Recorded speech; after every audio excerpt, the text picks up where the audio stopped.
कालपर्यंत आपण कथा श्रवण केली. या वारकरी संप्रदायाचा आराध्य दैवत म्हणजे पंढरीधीश पांडुरंग परमात्मा, त्या पांडुरंगाच्या दर्शनाला जाण्याचा मानस अंतःकरणामध्ये निर्माण झाला. सुखा लागी जरी करीसी तळमळ तरी तू पंढरीसी जाय, एक वेळ जर सुख पाहिजे असेल तर एकदा तरी वारकरी म्हणून स्वतःला वारकरी म्हणून घेऊन पंढरपूरला एकदा तरी गेलं पाहिजे. जसं इस्लाम धर्मामध्ये एकदा तरी हज यात्रा करावी असा नियम आहे, तसं मनुष्य म्हणून तुम्ही जन्माला आले ना बाबा हो, एकदा तरी पंढरपूरच्या पांडुरंगाचं जाऊन दर्शन घ्या. पंढरपूरला जा, पांडुरंगाची वारी झाली पाहिजे. ज्ञानोबा म्हणतायत, हे पंढरपूर क्षेत्र माझं माहेर आहे आणि मी आता त्या माहेरला जातो. जाईन गे माये तया पंढरपुरा, भेटेन माहेरा आपुल्या. माहेर कशाला म्हणतात? जिथे आई वडील राहतात ते माहेर, सासू सासरे राहतात ते सासर. जात सासरात असतो की माहेरात, त्रास सासरात असतो की माहेरात, दुःख सासरात असतं की माहेरात. साधू संतांनी पंढरपूरला माहेर म्हटलेलं. हे माहेर संतांचे नाम या स्वामी केशवाचे. साधू संतांनी पंढरपूरला माहेर म्हटलं. माहेरात कोण कोण असतं? माहेरात आई असते, माहेरात बाप असतो, माहेरात भाऊ असतो, माहेरात बहीण असते. बरोबर आहे की नाही? पंढरपूर जर माहेर असेल तर माहेर असलेल्या पंढरपुरात तुमची आई कोण आहे? तुमचा बाप कोण आहे? तुमचा भाऊ कोण आहे? तुमची बहीण कोण आहे? असा ज्या वेळेला प्रश्न विचारला त्याचं उत्तर, माझे माहेर पंढरी, माझे माहेर पंढरी, माझे माहेर पंढरी, आहे बीवरेच्या तिरी, आहे बीवरेच्या तिरी. माझे माहेर पंढरी, माझे माहेर पंढरी, बाप आणि आई माझी विठ्ठल रखुमाई, माझी विठ्ठल रखुमाई. माझे माहेर पंढरी, माझे माहेर पंढरी, आहे बीवरेच्या तिरी, आहे बीवरेच्या तिरी.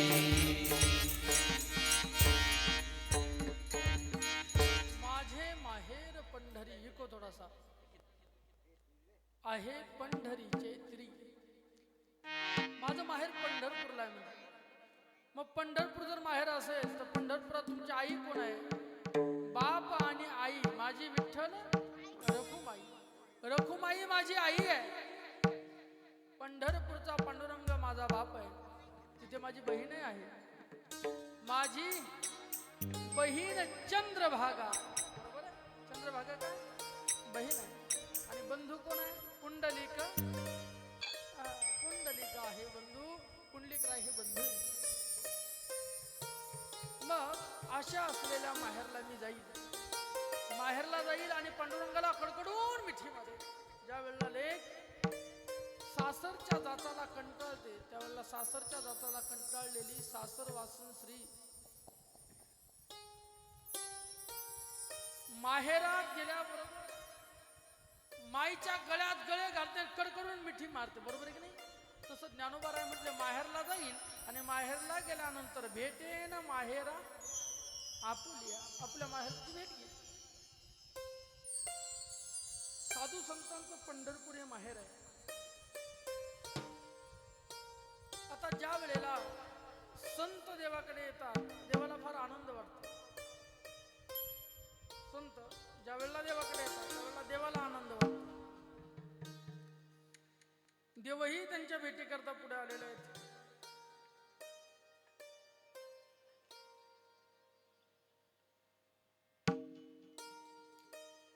पंढरपूरच्या पांडुरंगाचं दर्शन ज्ञानेश्वर महाराजांना झालं.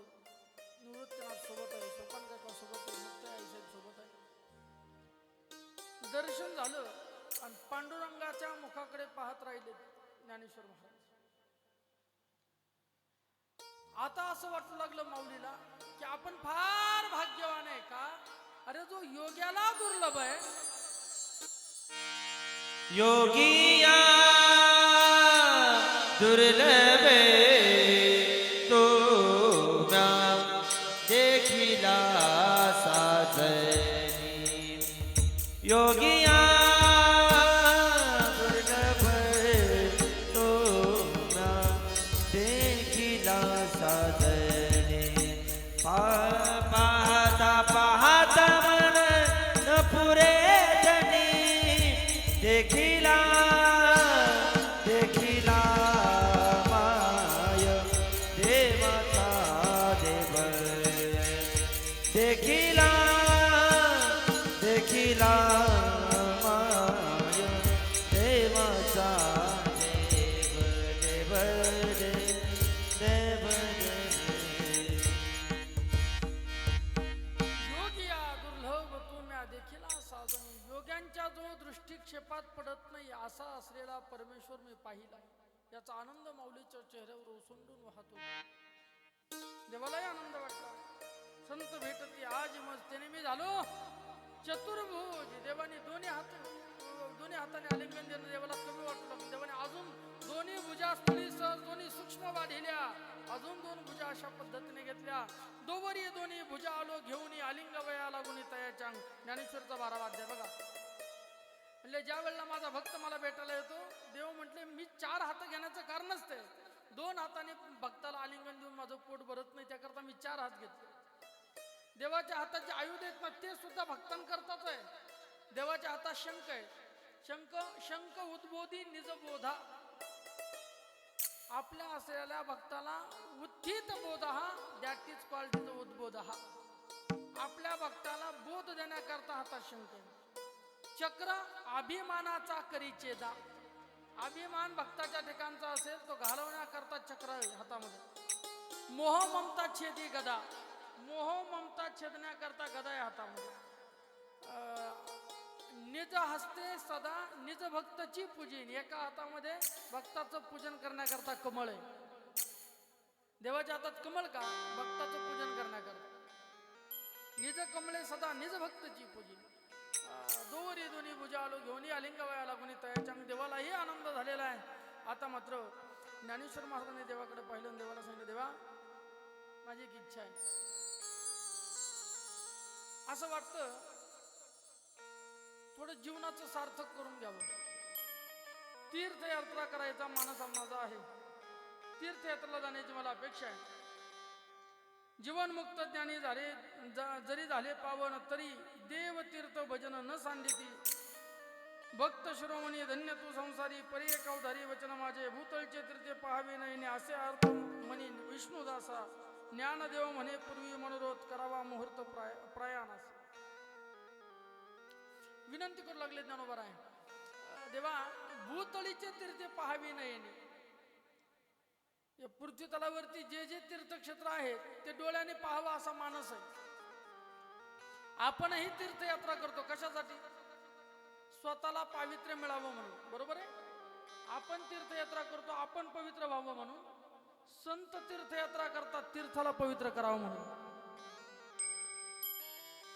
तीर्थ त्यांची वाट पाहते नित्य काळ. वावया पुनीत विष्णुदास. बरोबर आहे. विष्णुदास कधी येतील आणि विष्णुदास आल्यानंतर विष्णुदास आम्हाला केव्हा पवित्र करतील याची तीर्थ नित्य वाट पाहत असतात. संत तीर्थालाही तीर्थ स्वरूप झालेले असतात. ते आपल्याला पुंडलिकरायाच्या चरित्रात प्रसंग लक्षात येतो. पुंडलिकाने जेव्हा मायबापाला कंबरडात लाथा घालून घराच्या बाहेर काढलं, बऱ्याच दिवसानंतर थोडा मायबापाच्या शोधाकरता फिरू लागला. मग जाता जाता एका महात्म्याच्या घरासमोर संत्रीची बाग होती. खांद्यावर घेतलेली बायको म्हणू लागली मोसंबी संत्री मला खायची इच्छा झाली घेऊन या. ते फळ आणायला गेला आणि ते सेवेकरने सांगितलं घेऊ नका फळ. म्हणजे का हे जो आश्रम आहे तो एका साधूचा आहे, त्या साधूला विचारल्याशिवाय इथे फळं तोडायचे नाहीत. म्हणजे कुठे साधू? म्हणजे ते काय आतमध्ये जाऊन पाहिलं खोपीत ते साधू करतोय काय, तर तो वृद्ध मायबापाचे पाय चेपत होते. ते दृश्य पाहिलं तेवढ्यामध्येच काही 3 अपवित्र अशा पद्धतीच्या वेशधारी काळ्या कुट्ट झालेल्या केस मोकळे सोडलेल्या अशा 3 महिला घरामध्ये प्रवेश करू लागल्या. त्या गेलेल्या आहेत, पुन्हा बाहेर आल्या. पण ज्यावेळेला बाहेर आल्या त्यावेळेला दैदिप्यमान दिसू लागल्या, दिव्य दिसू लागल्या, तेजपुंज दिसू लागल्या. जणू काही उर्वशी, मेनका, रंभा, तिलोत्तमा ह्या सगळ्या त्यांच्या पुढे फिक्या पडाव्यात इतके सुंदर दिसू लागल्या.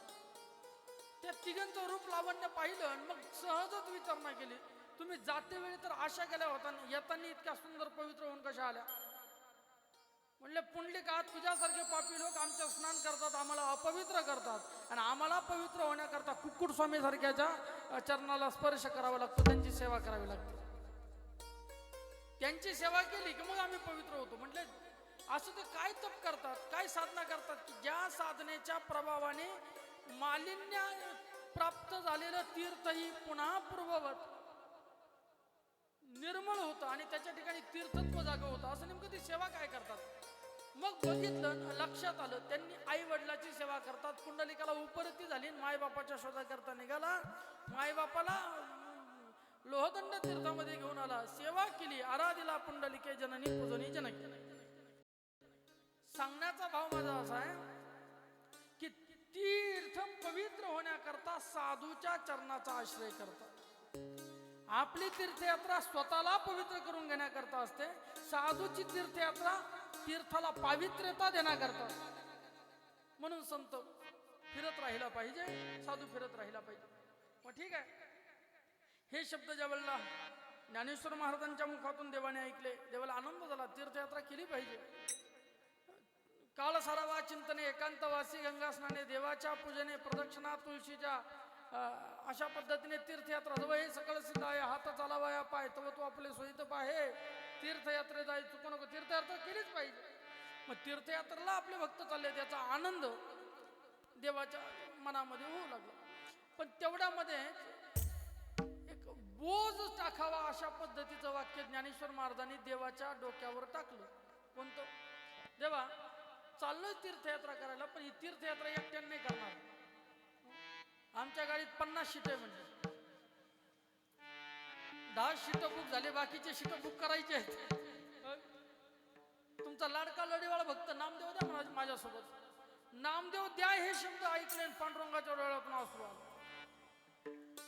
जसं अयोध्येमध्ये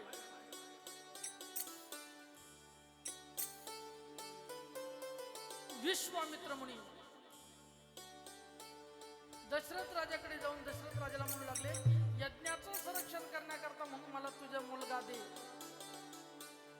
हे शब्द ज्या वेळेला ऐकले त्यावेळेला दशरथाची जी स्थिती झाली होती, हवं तर प्रभू माझा प्राण मागा, पण प्राणप्रिय राम माझ्यापासून दूर करू नका, तसं वाटू लागलं देवाला. देव म्हणू लागले, ज्ञानदेवा, हवं तर मला सोबत घेऊन जा, पण माझा नामा माझ्यापासून दूर करू नका.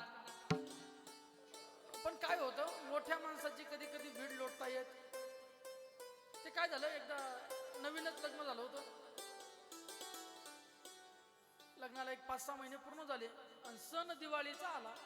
दिवाळीचा सण आला, काय करावं? घरामध्ये अशी चर्चा झाली का या दिवाळीला काही जरी झालं तरी आपल्या सुनेला माहेरी पाठवायचं नाही पाठवायचं, असा निर्णय झाला सगळ्यांचाच. सासू येतेच म्हणे, सासरा येतच म्हणे, ननंद येतेच म्हणे, नवरा येतेच म्हणे, सगळ्यांचा विचार झाला या दिवाळीला पोरगी माहेरी पाठवायची नाही, निर्णय झाला. पण ते काय झालं, त्या दिवाळीला माहेरावरनं मूळ आलं, पण आई बापाचं नाही, चुलत्याने मूळ लावलं, चुलत्याने. आणि चुलता कोण होता? जिल्ह्याच्या ठिकाणी जज होता, जज हायकोर्टात. आणि त्यांनी फोन केला, का जावाई बा, या दिवाळीला आमच्या पुतणीला आमच्या घरी आणावं म्हणतोय, पाठवा मग दिवाळीसाठी. आता हे शब्द ऐकल्यावर त्यांनी होकार दिला असेल का नकार? का? कारण शब्द मोठ्याच आहे, मोठ्याचा शब्द पाळावा लागतो. बीड लोटता येत नाही. तशी बीड लोटता आली नाही. आणि मग मात्र नामदेवाला सांगितलं होतं, नामदेवा चला सोबत. नामदेव म्हटले मला सोबत चला म्हटले तर मला जावंच लागेल. नामदेव म्हटले मी यायला तयार आहे, पण ते देवाने पाठवलं पाहिजे ना. हे देवाकडेच गेले. देवा नामदेव राहायला माझ्यासोबत पाठवा. देव म्हटले घेऊन जा, घेऊन जा. कधी कधी काय असतं, आपल्या मनात इच्छा नसते जाण्याची, आपल्या मनात जाण्याची इच्छा नसते, पण जर एखाद्याने फारच आग्रह केला तर आपण काय म्हणतो, एक काम करा, माझ्या आईला वडिलांना विचारा नेऊ का सोबत म्हणून. कारण आपल्याला माहित असतं ते नाहीच म्हणणार आहे. पण मग त्यांनी हो म्हटलं म्हणजे मग निर्णय त्याच्या बाजूने लागला, आपल्या बाजूने लागला नाही. नामदेवरायाचा चेहराच काळवंडला. पडला नामदेवरायाचा चेहरा. देवा का रे तू तुझ्यापासून दूर पाठवायला लागला. हे शब्द ऐकले मग मात्र थोडे देव हसले. हसवणी पंढरनाथ पाहे नामाकडे म्हणे नवले केवढे भाग्य तुझे. प्रत्यक्ष परब्रह्म मूर्ती ज्ञानेश्वर करीत असे आदर संगतीचा. हा ज्ञानेश्वर कोण आहे. हा ज्ञानेश्वर अवतार पांडुरंग. अवतार पांडुरंग नाव ठेविली ज्ञानी आरती ज्ञान राजा. महाकैवल्य तेजा आरती ज्ञान राजा.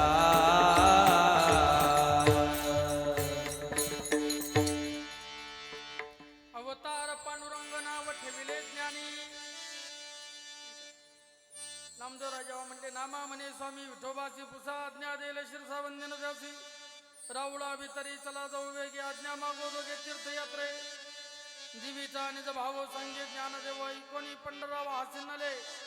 सहज तीर्थरूप तुझे निरंतर असता हा विचार काय करशी. येरू म्हणे स्वामी बोलती ती बरवे परी सार्थक करावे देहाचे या. आणि मग देव म्हणू लागले जावे स्वास्तिक क्षेम यावे शीघ्रवत. तुम्ही जा स्वस्त जा म्हणजे कल्याणयुक्त जा आणि शीघ्रवत म्हणजे लवकर माघारी या. करावे स्वहित कळेल तैसे. जसं तुम्हाला वाटेल तसं करा. नामदेवाला सांगितलं जाय बरोबर नाम या तुझा या. जाय न चले उपाय काही येते. तुला आता ज्ञानदेवासोबत जावं लागेल. आता माझा काही उपाय चालणार, कारण हायकोर्टाने मागणी केली बाबा आता इथं विरोध कसा करू, तुला जावं लागणार. हे शब्द ज्या वेळेला नामदेवरायाने ऐकले, नामदेवराय म्हटले देवा ठीक आहे ज्ञानेश्वर महाराजांसोबत मी जाईल, पण गेल्याबरोबर हे पठाडे महाराज सांगायचे बरं का. जाईल ज्ञानदेवासोबत, पण ज्ञानदेव म्हणाले हे राम आहे एक पाय पुढं एक पाय मागं, हा कृष्ण आहे त्रिभंगी देहुंडा ठाण मांडोनिया माया असं वाकडे पाय टाकून उभा राहिला. हा कृष्ण आहे याच्या पाया पडा, हा राम आहे याच्या पाया पडा, हा परशुराम आहे पाया पडा, हा वरा रूपाचा परमेश्वर याच्या पाया पडा. पडणार नाही देवा, कटेवरी कर नाही ज्या देवाचे ने घेवी तयाचे दर्शन. देवा मी दर्शन घेणार नाही त्याचं. म्हणलं ठीक आहे जा मी ज्ञानोबा राहायला सांगतो. मग निवृत्ती ज्ञानेश्वर सोपान चांगया जनी म्हणे तया सांगत असे. तुम्ही सकाळी कसंत आहात तसं ज्ञान हे माझे अज्ञान फार आहे. आता मात्र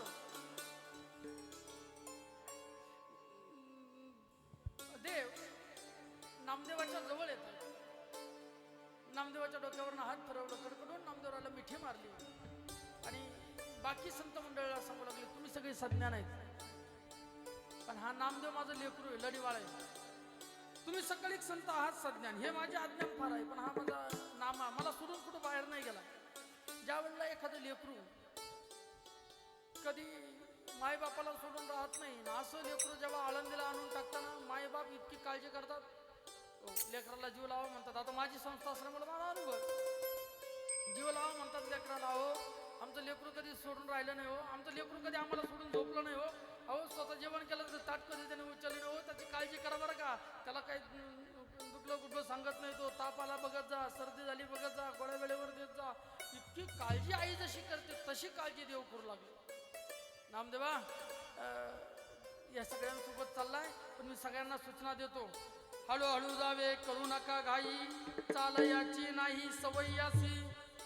ज्ञानेश्वर महाराजाला म्हणले ज्ञानोबा तुम्हाला पहिल्यापासून सवय चालायची.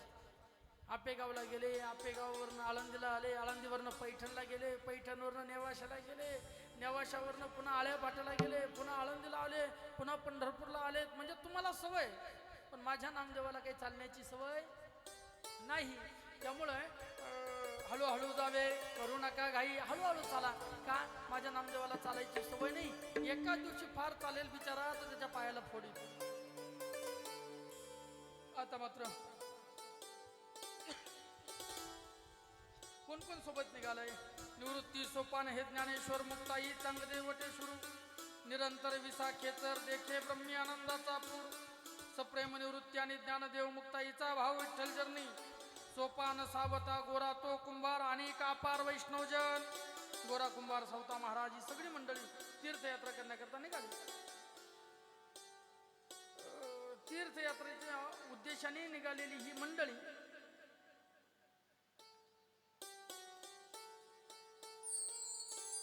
प्रथमतः औंढ्या नागनाथाला आली. औंढा नागनाथ, या औंढ्या नागनाथाला जेव्हा येऊन पोहोचले तो दिवस होता महाशिवरात्री. ब्राह्मण मंडळी होती. हर हर महादेव, हर हर महादेव, हर हर महादेव म्हणत होते. शिवाच्या पिंडीवरती अभिषेक घालत होते. फळफुलांनी शिवजीला फळफुलं वाहत होते. कुणी बिल्वदळ वाहत होतं. शिवाचा आराधना कोण करत होतं. नामदेवराय तिथं आले. नामदेवरायांनी कीर्तन सुरू केलं. आता वारकरी कीर्तन सुरू झालं आणि ब्राह्मण लोक शिवरात्रीला जागरण केलं पाहिजे. शिवरात्रीला जागरण व्हायला पाहिजे. जागरण व्हावं, मग रात्रीच्या वेळेला शिवाची पूजा व्हावी, आराधना व्हावी म्हणून ब्राह्मण मंडळी येऊ लागली. 16 नसून ते 16 नसून आले की कीर्तन चालू असलं पाहिलं. म्हणजे वारकरी काय इथे वारकरी कीर्तन ते पंढरपुरात करायचं होतं. इकडे हे औंढ्या नागनाथ शंकराचं मंदिर आहे, इथं कीर्तन फिरतन चालत नाही. चला म्हणते नाही काय तू. एक जण म्हटलं त्याची गाथा पाठ असेल, ज्ञानेश्वरी पाठ असेल, भजन मालिका पाठ असेल, उठून उभा राहिलो.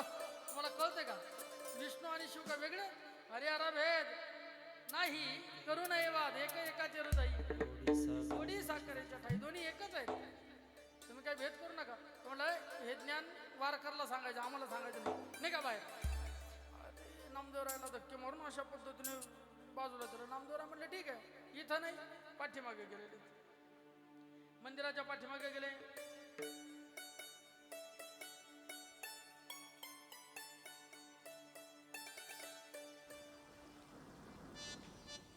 मंदिराच्या पाठीमागे गेल्याबरोबर शिवरात्री कथा धन्य जय कधी इच्छले पावती सर्व काही, पातकांचा नाश पुण्य वाढे फार शेची विश्वंभर कृपा करी, भोग भोग्य ज्ञान वाढेल संतान काळ करी, चरण सेवा त्यांची, नामा म्हणे शिवाक्षर ही दोन्ही जपावी सज्जने वारंवार. नामदेवराय शिवरात्रीचा महिमा सांगू लागला. पण अंतकरणामध्ये थोडं जरा वाईटही वाटू लागलं. अरे अरे अरे इथं कीर्तन ऐकायला सगळे आले पण मुख्य वक्ताच नाही का. मंदिराच्या पाठीमागे आपण कीर्तन करायला आलो आणि आपला जो मुख्य श्रोता जो आहे तो श्रोता पाठीमागे आपल्याकडे पाठ करू नये. भांडण सुरू केलं देवासोबत. देवा मी जर ब्राह्मण असतो तर मला तुझी पूजा करता आली असती. मला का बरं तुझ्या शिंप्याच्या कुळात जन्म दिला. इन दिन जाती मेरी पंढरी के राया, ऐसा नामा दर्जी तूने कायकू बनाया, टाळ विना लेके नामा राहुल में आया, पूजा करते बामन उन्हें बाहर ढकाया, देवल के पीछे नामा अल्लख पुकारे. रडू लागलेत नामदेवराय. देवा मी जर ब्राह्मण असतो तर माझ्या आजची पूजा घेतली असती. मी ब्राह्मण नाही म्हणून असं करतोच का रे. पाठीमागे अल्लख कशा पद्धतीने नामदेवराय पुकारू लागलेत. कीर्तन सुरू झालेत आणि एवढं आश्चर्य कीर्तनाचं तोंड त्या मंदिर कीर्तन जिकडे चालू होतं त्या दिशेने मंदिराचं तोंड फिरलं. देऊळ फिरलं जगामध्ये फिरविले देऊळ जगा माझी ख्याती, फिरविले देऊळ जगा माझी ख्याती.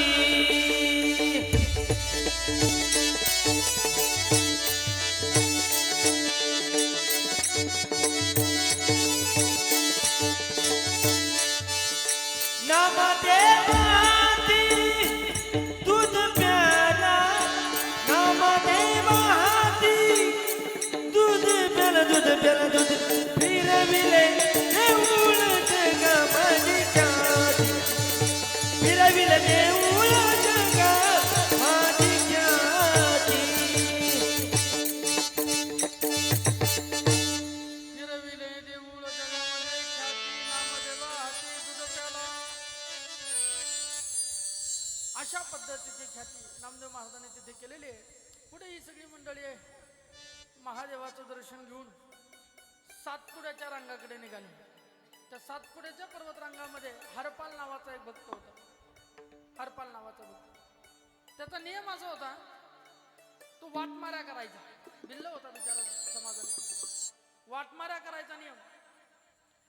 कुणी एखादा धनिक रस्त्याने जाताना पाहिला की पकडायचा, त्याला पहिले विचारायचं गळ्यात माळ आहे का, पंढरपूरची वारी करतो का, पांडुरंगाचं भजन करतो का, असं विचारायचं. गंध लावतो का, वारी करतो का, हे सगळं विचारावं. जर तो पारमार्थिक असेल तर त्याला सोडून द्यायचा, आणि पारमार्थाच्या विनमुख असेल तर मग त्याला चोप द्यायचा आणि त्याचं धन लुटून घ्यायचं. पण लुटलेलं धन सगळं स्वतः करता वापरत, जेवढं आजच्या दिवशी घरी लागणार आहे तेवढंच वापरायचं, आणि बाकीचं धन देऊन टाकायचं, वाटून टाकायचं, संत सिद्ध मुनी ऋषी यांना देऊन टाकायचं. ते नेमकं योगायोगाने ह्या सगळ्या साधू संतांचं भजन करत करत करत दिंडी या सातपुड्याच्या पर्वतरांगामध्ये, आणि त्या हरपलाने त्यांचं रामकृष्ण हरी चालू असलं भजन ऐकलं.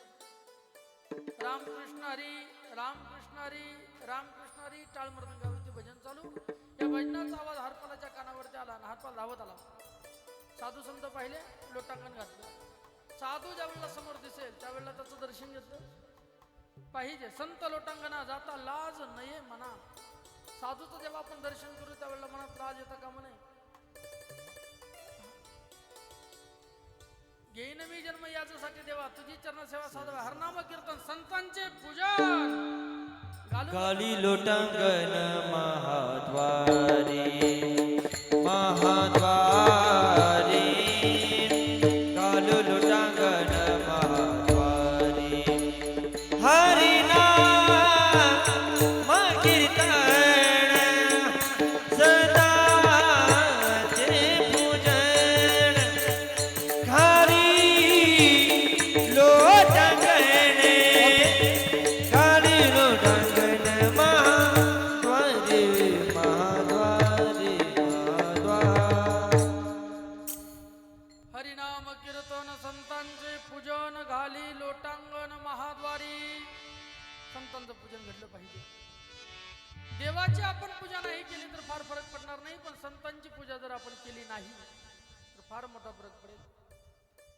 आपण संत पूजा न करता देवपूजा जर करत राहिलो तर ते नेम जहानी तले आला. आता देव म्हणतात त्यांनी माझ्यावरती फुलं टाकलं तरी मला ते फुलं टाकल्यासारखं वाटत नाही, मला लाता मारल्यासारखं वाटतं.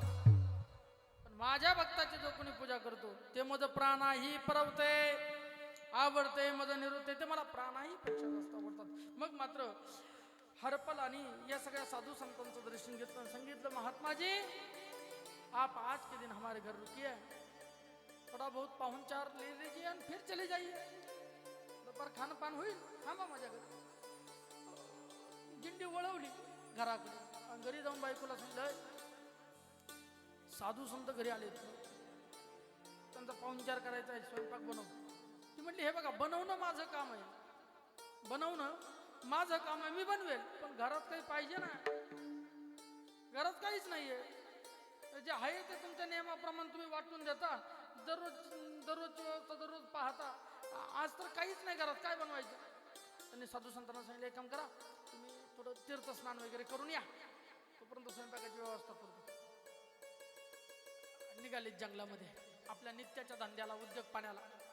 हरपाल पण काय नशीब, नेहमी ते ज्या रस्त्याला उभे राहिले तर असं लोकांची रांग लागलेली राहायची त्या रस्त्याला, पण आज मात्र त्या रस्त्याने पाखरू सुद्धा उडालं नाही. आता तलवार घेऊनच गेले होते, कोणाला तरी लूटमार करायची, धन मिळवायचं, साधू जीव घालायचे. त्या दिवशी कोणीच आलं नाही, मन उद्विग्न झालं, काय करावं काय करावं. जर आज कोणी भेटलं नाही, लूटमार जर केली नाही, धान्य धन काय ते धान्य लागेल ते धान्य नेता येणार नाही. धान्य जर नेलं नाही तर घरी काही स्वयंपाकाची व्यवस्था होणार, साधू संत उपाशी जातील. आणि मग नियम आहे, विमुख गेली अतिथीने सकल सुकृताची संपत्ती. विमुख अतिथी गेला तर सगळं पुण्यकर्म घेऊन जात असतो. त्यामुळे द्वारी तुझे आला विकारी, विनमुख त्याला लावू नको. गरीब दुःखी अंध पांगळ्या सहाय्य करण्यात चुकू नको. मग ते काय करावं फार वेळ विचार करत राहिला. बरीच वेळ झाली महाराज पण त्या रस्त्याने कुणीच येताना दिसना. मग तलवार काढली बाहेर. म्हटलं आता विमुख घरी गेलो, संत उपाशी राहायला लागले, जगून काय उपयोग आहे, विमुख जायचं नाही. पण पांडुरंगाचा कट्टर भक्त होता, पांडुरंगाचं स्मरण केलं आणि आता गळ्याला तलवार लावणार, तलवार लावणार. एवढ्यामध्ये गाडीच्या घुंगराचा, गाडीला जुंपलेले बैल आणि बैलाच्या पायात बांधलेले घुंगराचा आवाज आला. ती गाडी घेऊन आला जगतपाल शेठ. कोण? जगतपाल शेठ. जगतपाल, जगाचं पालन करणारा जगतपाल, जगाचा नाथ जगन्नाथ असा जगतपाल शेठ. म्हणजे स्वतः विठ्ठल परमात्मा गाडीवान बनवून गाडी हाकत हाकत हाकत निघाले. रुक्मिणीला सांगितलं, रुक्मिणी नवरात्रीच्या दिवसात तुम्ही जेवढे अलंकार परिधान करता तेवढे सगळे अलंकार घाला. सगळे अलंकार घातलेले बैलगाडी घेऊन निघालेत. त्या पायातील बैलांच्या पायातील त्या घुंगराचा आवाज आला आणि मग यांनी ते जरा आत्मदहनाचा विचार थांबवला. बैल जवळ आला, पाहिलं की लगेच जाऊन त्याचा ते कासराच धरला. हे थांब म्हणलं, कोण आहे तू? मी जगतपाल शेठजी. गळ्यात माळ आहे का तुझ्या? म्हटलं माळ फिळा आपण नाही घाली. वारी करतो का पंढरपूरची? म्हणले ते रिकाम टाकण्याचे काम आहे, आपलं काम नाही. उपवास करतो का एकादशीचा? अरे बाबा एकादशीच्या दिवशी बोकडे शिजून खातो. म्हणजे तसलं काही जमत नाही म्हणले आपल्याला. पंढरपूरची वारी माहित नाही म्हणे, एकादशी माहित नाही, विठ्ठल परमात्माचं काही भजन फिजन, विठ्ठल पिठ्ठल मेरे को कुछ मालूम नाही. हे जेव्हा ऐकलं मग त्या शेठजीला असं खालीच ओढलं हातपालनी आणि दणके द्यायला सुरुवात केली. रुक्मिणी आली, अहो असं करू नका, असं करू नका. रुक्मिणीच्या 2 दिले लावून बाजूला पडले. रुक्मिणी चल म्हणलं गळ्यातलं काय ते काढ. सगळं गळ्यातले अलंकार वगैरे घेतले, देवाच्याही जवळचे ते सगळे अलंकार घेतलेले आहेत, दन सगळं घेतलं. घरी आलेलं आहे, त्याच्यापासून सगळी सामुग्री जमा केली आणि घरी जाऊन बायकोला दिली. साधू संत जीव स्वयंपाकाची सुरुवात झाली आणि इकडे काहीतरी केळीचे पानं वगैरे आणण्याकरता आला असेल बाहेर. पानं वगैरे घेऊन माघारी आला आणि येताना उंबऱ्यात पाय टाकणार तेवढ्यात त्यांनी एक दृश्य पाहिलं आणि चकाकला. दृश्य असं होतं, साधू ज्या पंक्तीत बसले होते त्याच पंक्तीत हे मार खाणारे 2 जण, शेठ आणि शेट्टी, हे 2घही जण शेठजी बसले होते जगतपाल तिथंच आणि त्यांची मालकी नाही तिथंच बसली. त्यांना पाहिलं आणि हरपाल म्हणला, हे तुम्हाला घराचा पत्ता कोणी दिला? मारलं सांगायला आले का पाहुण्याला? पाहुण्यात इज्जत घालता का माझी? कशाला आले इथं? मग मात्र ज्ञानेश्वर महाराज म्हणले, तुमचा परिचय आधी झालाय? देव म्हटलं, बाबा त्यांनी आधीच परिचय करून दिलाय, चांगला परिचय दिला, धडाकेबाज चांगला परिचय दिला. मग मात्र रडू आलं हरपालजीला. अरे अरे अरे, या सद्ग्रहस्थाला जो की ज्ञानेश्वर महाराज निवृत्तीनाथ ज्याला जवळ घेऊन बसते, याला मी त्रास दिला. स्वयंपाक झालेला आहे, सगळ्यांना पात्र वाढले, मग यांनाही पात्र वाढले. पात्र वाढले की मग मात्र सांगितलं, सगळ्यांनी विनंती केली, देवा हरपाल भक्त आहे तुमचा, त्याला तुमच्या मूळ रूपात दर्शन द्या. मग त्या जगतपाल शेठजीने त्याचं रूप बदललं आणि मूळ पांडुरंगाच्या रूपामध्ये अशा पद्धतीने दर्शन देऊ केलं. ते दर्शन झालं. ऋषी महाराज फार फार फार आनंद झाला. त्यावेळेची सेल्फी मोबाईलात काढून घेतली. कुणी आठवण असावी म्हणून, चांगल्या प्रसंगाची आठवण असावी ना. हा, मग ते इंस्टाग्रामवर टाकता येते, व्हॉट्सअपवर टाकता येते, असं ना. अशा पद्धतीने यात्रा करत करत करत ही मंडळी ओंकारेश्वरला गेली. ओंकारेश्वरला गेले, तिथून उज्जैनला गेली आहेत. उज्जैन ओंकारेश्वर करत करत धारातीर्थ म्हणून एक ठिकाण आहे, जे की इंदोर आणि अजमेर रस्त्याच्या लगत आहे, 12 कोसापासून दूर आहे. त्या धारातीर्थावर गेली. त्या धारातीर्थावर एक कमलाकर भट्ट नावाचे एक ब्राह्मण राहत होते. त्यांच्या मंडळीचं नाव शुद्धमती. शुद्ध म्हणजे विकार रहित, मती म्हणजे बुद्धी. शुद्ध बुद्धीची शुद्धमती राहत होती. कमलाकर भट्ट राहत होते. त्या दाम्पत्याच्या पोटी वयाच्या सरते शेवटी मूलबाळ जन्माला आलं होतं. मुलाचं नाव गोपाल. म्हणजे साधू संत घरी येणार होते. कमलाकर भट्टाने आग्रह केला ज्ञानेश्वर महाराजांना, निवृत्तीनाथांना, स्वपन काकाला, नामदेवाला, सगळ्या साधूंना आग्रह केला का तुम्ही आमच्या घरी जेवायला चला. कमलाकर भट्टाने सगळ्यांना जेवायला बोलून घेतलं आणि मग मात्र स्वयंपाकाची तयारी सुरू झाली. मग पूर्वीचा स्वयंपाक काही गॅसवर, चुलीवर स्वयंपाक होता. पूर्वीचा होता ना आताचा गॅस महागला म्हणून पुन्हा पुन्हा पूर्वीचे दिवस येणार. हे देखो आजचे दिन, पुन्हा पूर्वीचे दिवस येणार. पूर्वी पायी चालणं लोकांना लाज वाटायची, पण आता मात्र बीपी शुगर झाली का डॉक्टर सांगतात पायी चालावं लागेल. पुन्हा पुन्हा जितक्या सुविधा वाढल्या, जेवढं सुख वाढलं ना तेवढं दुःख व्हायला लागलं, तेवढे विकार वाढायला लागले. बरोबर आहे की नाही? विकार वाढायला लागले, रोग वाढायला लागले. इकडे मात्र गोपालाला सांगितलं शुद्धमतीने, गोपाला आपल्या घरी साधू संत आलेत, स्वयंपाक बनवायचा आहे, तू लवकर जाऊन काहीतरी लाकडं वगैरे घेऊन ये. तू म्हटलं आई मला लई भूक लागली. अरे तुला देते नंतर, तू एक काम कर, काहीतरी लाकडं वगैरे घेऊन ये, चुलीत घालायचे. लाकडं आणायला पोरगं गेलं आणि तिथे एक भुजंगाने सापाने त्याला दंश केला.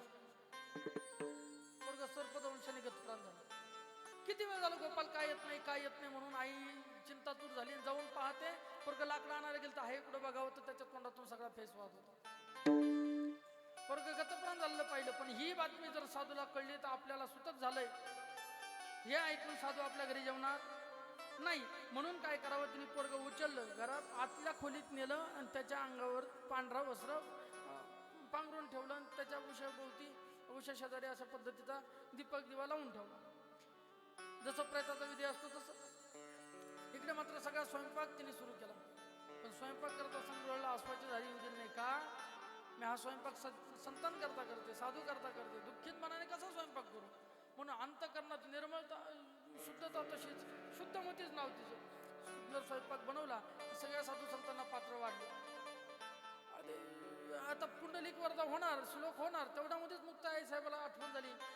कमलाकर भट्टांना सांगितलं तुम्ही आमच्या सोबत बसा, त्यांच्यासाठी एक पात्र वाढलं. म्हणजे तुमचा पोरगा कुठे आहे, गोपाल कुठे आहे? गोपाल खेळायला गेलाय बाहेर. कमलाकर भट्ट खोटं बोलतो, त्यांना माहित होतं आपला पोरगा खेळायला गेलाय पोरगा. अहो म्हणलं नाही नाही जेवायला बोलवा त्याला, खेळणं काय कायमच आहे, आमच्या सोबत येऊ द्यात त्याला. नाही म्हणले तो लईच रमलाय म्हणले खेळामध्ये. काही काही लेकरं ते मोबाईलात इतकं रमते, जेवायचं सुद्धा भान राहत नाही, खेळात रमला म्हणतात ते मोबाईलात गेम खेळतात आणि आयुष्यभर मग गेमच करतात. ते पोरगं रंगलंय म्हणले खेळामध्ये, ते काही येणार नाही म्हणून बोलवावंच लागेल. त्यांना बोलवलेलं आहे. कसं बोलवायचं आता? मग मात्र आई आतून रडायला लागली. वज्रासारखं कठोर अंतकरण त्यांनी केलं होतं, पण रडू लागले. आता त्याने मात्र आसपासच्या दारा मोकळ्या करून दिल्या आणि तिचं रडणं ऐकलं. मुक्ताई आई साहेब म्हटलं झालं काय रडायला? आणि मग सांगितलं गोपाल गतप्राण झालाय. मुक्ताई आई साहेब जवळ गेल्या आणि गोपाला, हे गोपाला, गोपाला जेऊ घाल रे बाबा आम्हाला, असं म्हटलं. जसं झोपेतून एखादं लेकरू उठावं तशा पद्धतीने गोपाल उठून उभा झाला. हा मुक्ताईचा अधिकार. बोला मुक्ताई माते की जय. पुढे ही सगळी मंडळी पुष्कर तीर्थावर गेली. पुष्कर तीर्थ ब्रह्मदेवाचं मंदिर आहे. पुष्कर तीर्थावरती तर पुष्कर तीर्थात घेऊन जाऊन तिथे त्या तीर्थावरती जर स्नान केलं तर पुनर्जन्म मिळत नाही, अशा पद्धतीचं लिखाण वक्तबाबांनी या ग्रंथात केलं आहे. पुढे मग मथुरा, गोकुळ, वृंदावन, प्रयाग अशी तीर्थयात्रा करत करत ही मंडळी गेली. पुढे जाताना ही मंडळी गेली काशीला. काशीला ही मंडळी आपल्या काशी विश्वेश्वराच्या दर्शनाला जाणार, वेशीतून आत प्रवेश करणार. ही बातमी विश्वेश्वराला कळाली आणि विश्वेश्वर म्हणजे स्वतः महादेव आपल्या मूळ रूपात प्रगट होऊन ज्ञानोबाला आलिंगन देते झाले. आता हे आलिंगन म्हणजे शिव आणि विष्णूचं आलिंगन आहे. ज्ञानोबा कोण आहेत? महाविष्णूचा अवतार,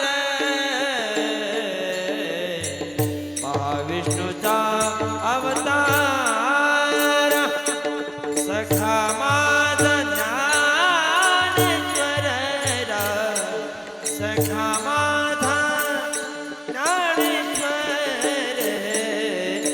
महाविष्णूचा अवतार, महाविष्णूचा अवतार.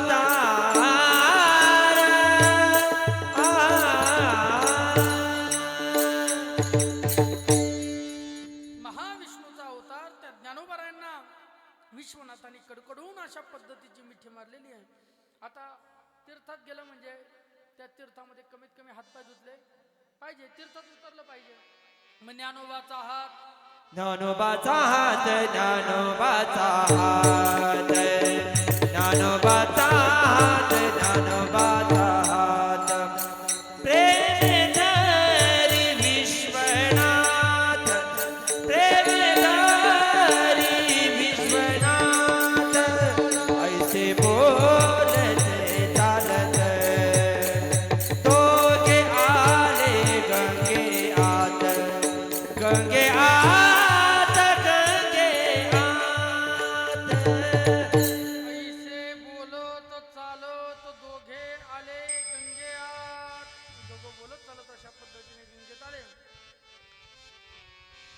स्वतः भगवान विश्वेश्वर आणि ज्ञानोबराय गंगेत आलेले पाहिले. गंगेच्या डोळ्यात अश्रूच्या धारा सुरू झाल्या. गंगा रडू लागली डड्डसा. का बरं? का बरं? गंगा रडत यासाठी होती,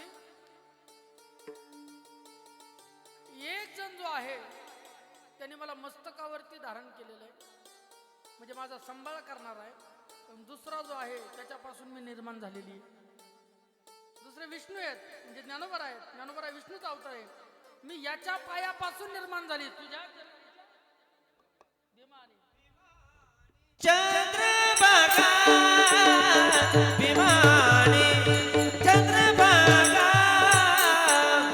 तुझ्या चरणीच्या गंगा आ तुझ्या चरणीच्या गंगा विमानी चंद्रभागा विमानी चंद्रभागा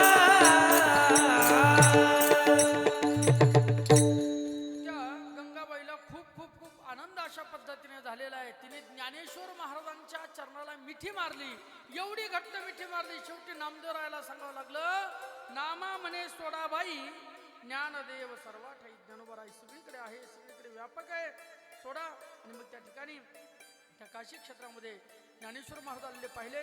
स्वतः विश्वेश्वराने ज्ञानेश्वर महाराजांना अग्रपूजेचा मान देऊन ज्ञानेश्वर महाराजांची अग्रपूजा त्या ठिकाणी केलेली आहे.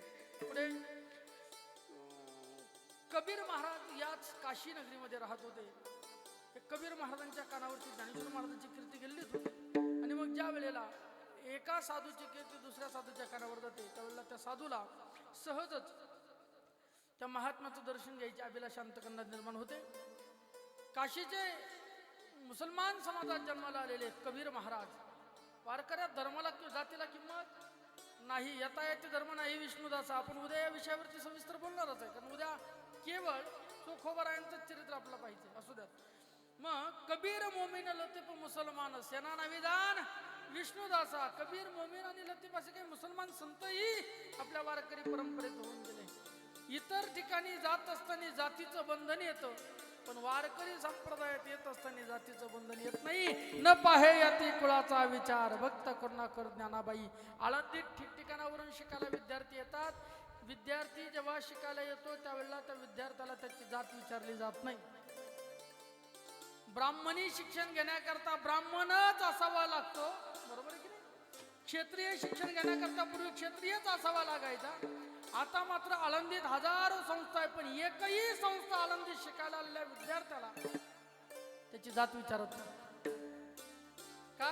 कारण माझ्या ज्ञानोबारांनी सगळ्या जाती कुळाचे माणसं एकत्रित केले आणि संतांची मांदी आली जमवली.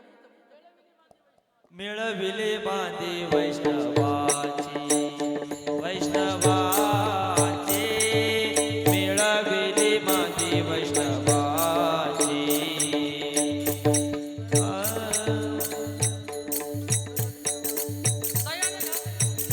दयाने घातली मुक्तीची गमांदी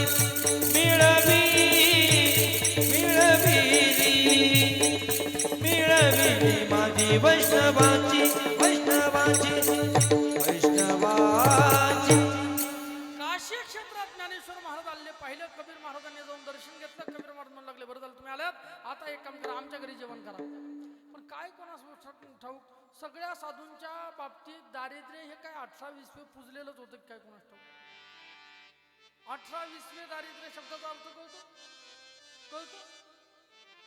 नाही 18-20 शब्द. 18 गुणा 20 किती होतात? 360.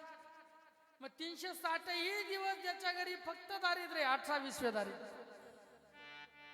आणि असे 5 दिवस बाजूला करत मग अधिक मास 3 वर्षांनी असू द्या. 18-20 ज्याच्या घरी दारिद्र्य 360-65 दिवसही ज्याच्या घरी. कारण 365 दिवसाचं गणित ही इंग्रजी कॅलेंडरनुसार, हिंदू धर्माच्या कॅलेंडरानुसार 360 दिवस भरतात म्हणून 18-20 दारिद्र्य. आला झाला. हे बारीक चिंतन आहे, नाही ऐकायला भेटणार पुढं. नोट डाऊन असू द्या. अशा पद्धतीचं दारिद्र्य कबीराच्या घरात. साधू संत घरी आले तर जीव घालायचे, काय करावं कळेना. मग मात्र कबीर महाराजांच्या डोक्यात एक कल्पना सुचली. कबीर महाराज म्हणजे आपण एक काम करू. पत्नीला सांगितलंय चोरी करायला जातो मी आज चोरी करायला जातो, चोरून आणतो, मी कमाल जातो, तू फक्त स्वयंपाक चांगला बनव. म्हणजे ठीक आहे. कमालाला सोबत घेतल्या मुलाला आणि कमालजीला सोबत घेऊन निघाले. एक वाण्याचं घर पाहिलं. घर पाठीमागच्या बाजूने भिंत त्याची फोडली. कमाल महाराज आत शिरले. कबीर महाराज बाहेर उभे आहेत. गूळ, साखर, पीठ, कांदा भाजी करायचे का? नाही करायचे का? असं बाबाच्या घरी जेवण झालं आज बेस्ट. हा मग ते बेसन पीठ, मसाले सगळे घेतले. ते काय काय लागतं ते सगळी शिधा सामुग्री, भात घेतला बनवायला, तांदूळ वगैरे सगळ्या गोष्टी घेतल्यात, जिरे वगैरे सगळं घेऊन निघाले. आता मुळात जेव्हा कमाल महाराज घरात शिरले होते त्यावेळेला पैशाची तिजोरी तिथंच होती. ती दिसत होती डोळ्यांनी, हिरे माणिक मोती सगळं दिसत होतं, पण ते नाही घेतलं का? वैराग्यवान मनुष्याचा मुलगा वैराग्यवानच जन्माला येतो. शुद्ध विजापोटी फळे रसाळ गोमटी. हे धन आपल्याला धन दिसतं, यांना हे धन मातीसारखं दिसतं. मातीसारखं. ज्याला धनही मातीसारखं दिसतं तो साधू. धनाकरता परमार्थाची माती करणारे पुष्कळ झाले, पण धनच ज्याला मातीसारखं दिसलं. तुमचे वित्त धन ते मजमृतिके समान. धन मला मातीसारखं. आणि मग त्या धनाला स्पर्शही नाही केला नाही. सगळं शिदा घेतलेली आहे. बाहेर घेऊन जाणार तेवढ्यामध्ये डोक्यात एक विचार आला. अरे घराला आपण भगदाड पाडलं. आपण घरात आलो, चोरी करून चाललो, पण घर मला गाढ झोपलेला आहे. इथं जर दुसरा चोर आला आणि त्याने जर घरातून हे पैसा सगळं चोरून नेलं तर या विचाराचं किती नुकसान होईल? या विचाराचं नुकसान होईल. त्याला जागा केलं पाहिजे. मग त्याच्याजवळ गेले. ओय वाण्या उठ. अरे चोर आले घरात, चोर. त्याला जागा केलं. उठ, लक्ष दे. आणि चपलतीने बाहेर पळत अशा पद्धतीने आले. जे धान्य घेतलेलं होतं ते धान्याचं गतुडं असं बाहेर ठेवलं. थोडं अंग त्या भीतीला जे बगदाद पडलं होतं त्याच्या बाहेर टाकलं. पण इकडं मात्र त्या वाण्याने पाय पकडून ठेवलं. तोंड बाहेर निघालं आणि पाय मात्र वाण्याने फिट पकडून ठेवलं. चोर चोर चोर चोर चोर म्हणून आळडू लागला. इकडे मात्र कमालाने सांगितलं, डॅडी कबीर महाराजाला, आता जर आपण चोरी करून वारकरी जीव घालतो असं कळालं तर वारकरी आपल्या घरी जेवणार नाही, नाचक्य होईल तुमची. साधू संत उपाशी जातील. बाबा एक काम करा, माझं हवं तर मान छाट, शिर कापा. कबीर महाराजाच्या हातात तलवार होती. त्यांनी लगेचच लेकराचं शिर कापलेलं आहे. शिर घेऊन आलेलं आहे. संताची पायी खर्चावे शरीर सांगतो कमाल कबीर अशी, किंवा सांगतो कबीर कमाल असं वगैरे. आणि मग घरी आलेले आहेत. धान्य दिलं मंडळीकडे. मंडळीने विचारलं, का हो जाताना तुम्ही दोघं गेले होते, माझा बाळ कुठे, कमाल कुठे? मग त्याचं तुटलेलं मुडकं दाखवलं, शिर दाखवलं. काय वाटलं असेल त्या आईला? जे लेकरू साधूच्या सेवे करतात, स्वतःचा देहत्याग करत, असं लेकरू त्याचं पूर्ण शरीरही समोर नाही, फक्त मुंडकं त्याचं कापून म्हणजे रक्ताच्या धारा वाहत आहेत. आईचं अंतःकरण किती पाझरलं असेल, करा ना विचार. धार लागली. आईने ते मुटकं जवळ घेतलं, डोक्यावरून हात फिरवला, त्या कमालाच्या माथ्याचं चुंबन घेतलं. बेटा, संतान करता देहाचा त्याग केला रे बाबा, धन्य आहेस तू, धन्य धन्य. आता मात्र घरात गेली, सगळा स्वयंपाक वगैरे तयार केला. साधू संत जेवले आणि इकडे या वाण्याने अख्खं गाव जागत. चोर आला, चोर आला, चोर आला, चोर आला. त्यावेळेच्या राजाला सांगितलं आमच्या घरात चोरी झाली. म्हणजे काय काय गेलं घरातून चोरी? म्हणजे काय नाही, औषध मुगाची डाळ, छटाक जिरे, छटाक मोरी, थोडं बेसन पीठ, तांदूळ. म्हणजे धन गेलं का काय? नाही म्हणजे धन नाही गेलं, तीच कमाल करतो. यांनी सगळं नेलं, धन का नेलं नाही? बाकी सगळे नेलेले अंडे धान्य वगैरे गेलं, पण धन नाही गेलं.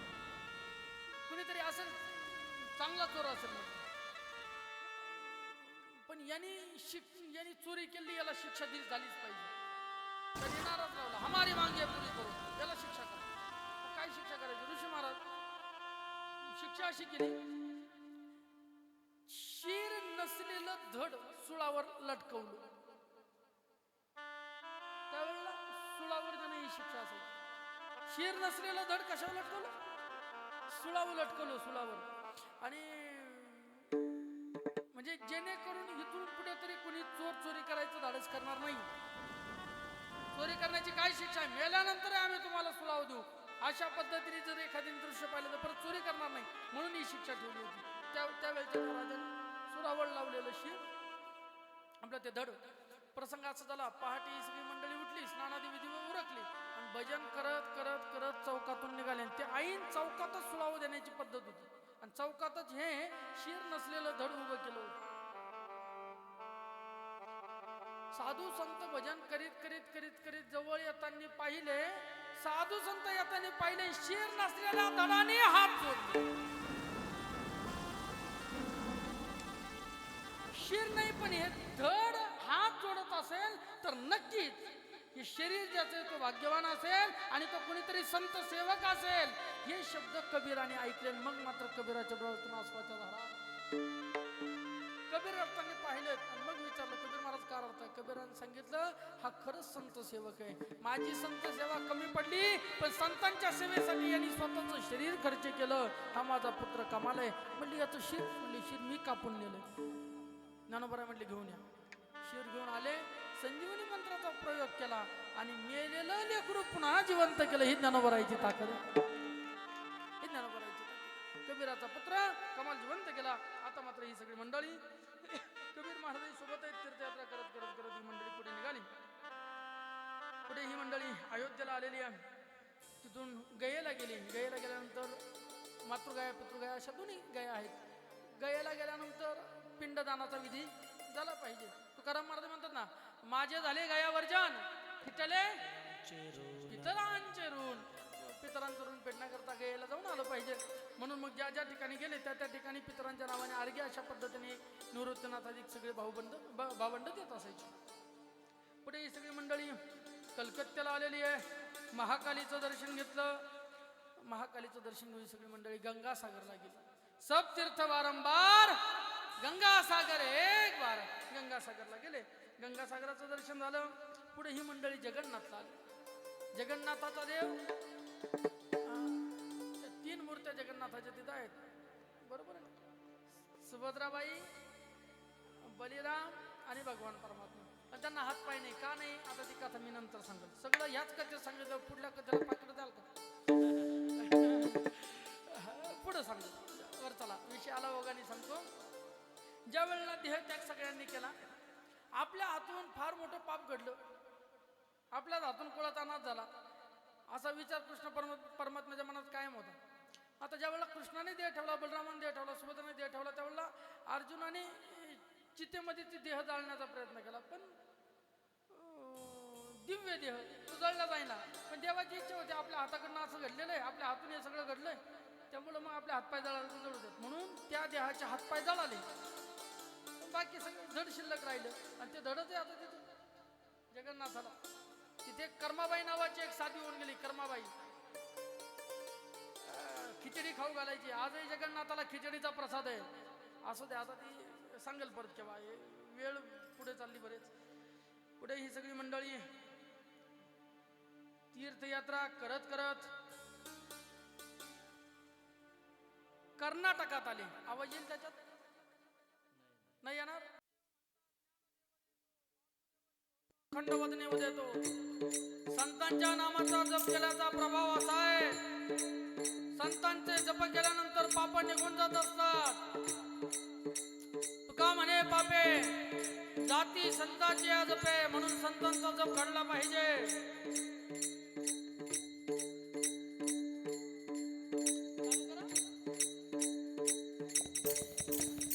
भजन ज्ञानदेव तुकाराम, ज्ञानदेव तुकाराम.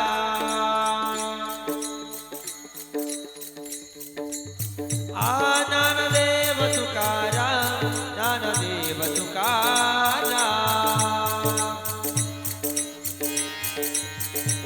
ज्ञानदेव तुकाराम, ज्ञानदेव तुकाराम. ज्ञानदेव तुकाराम, ज्ञानदेव तुकाराम. ज्ञानदेव तुकाराम.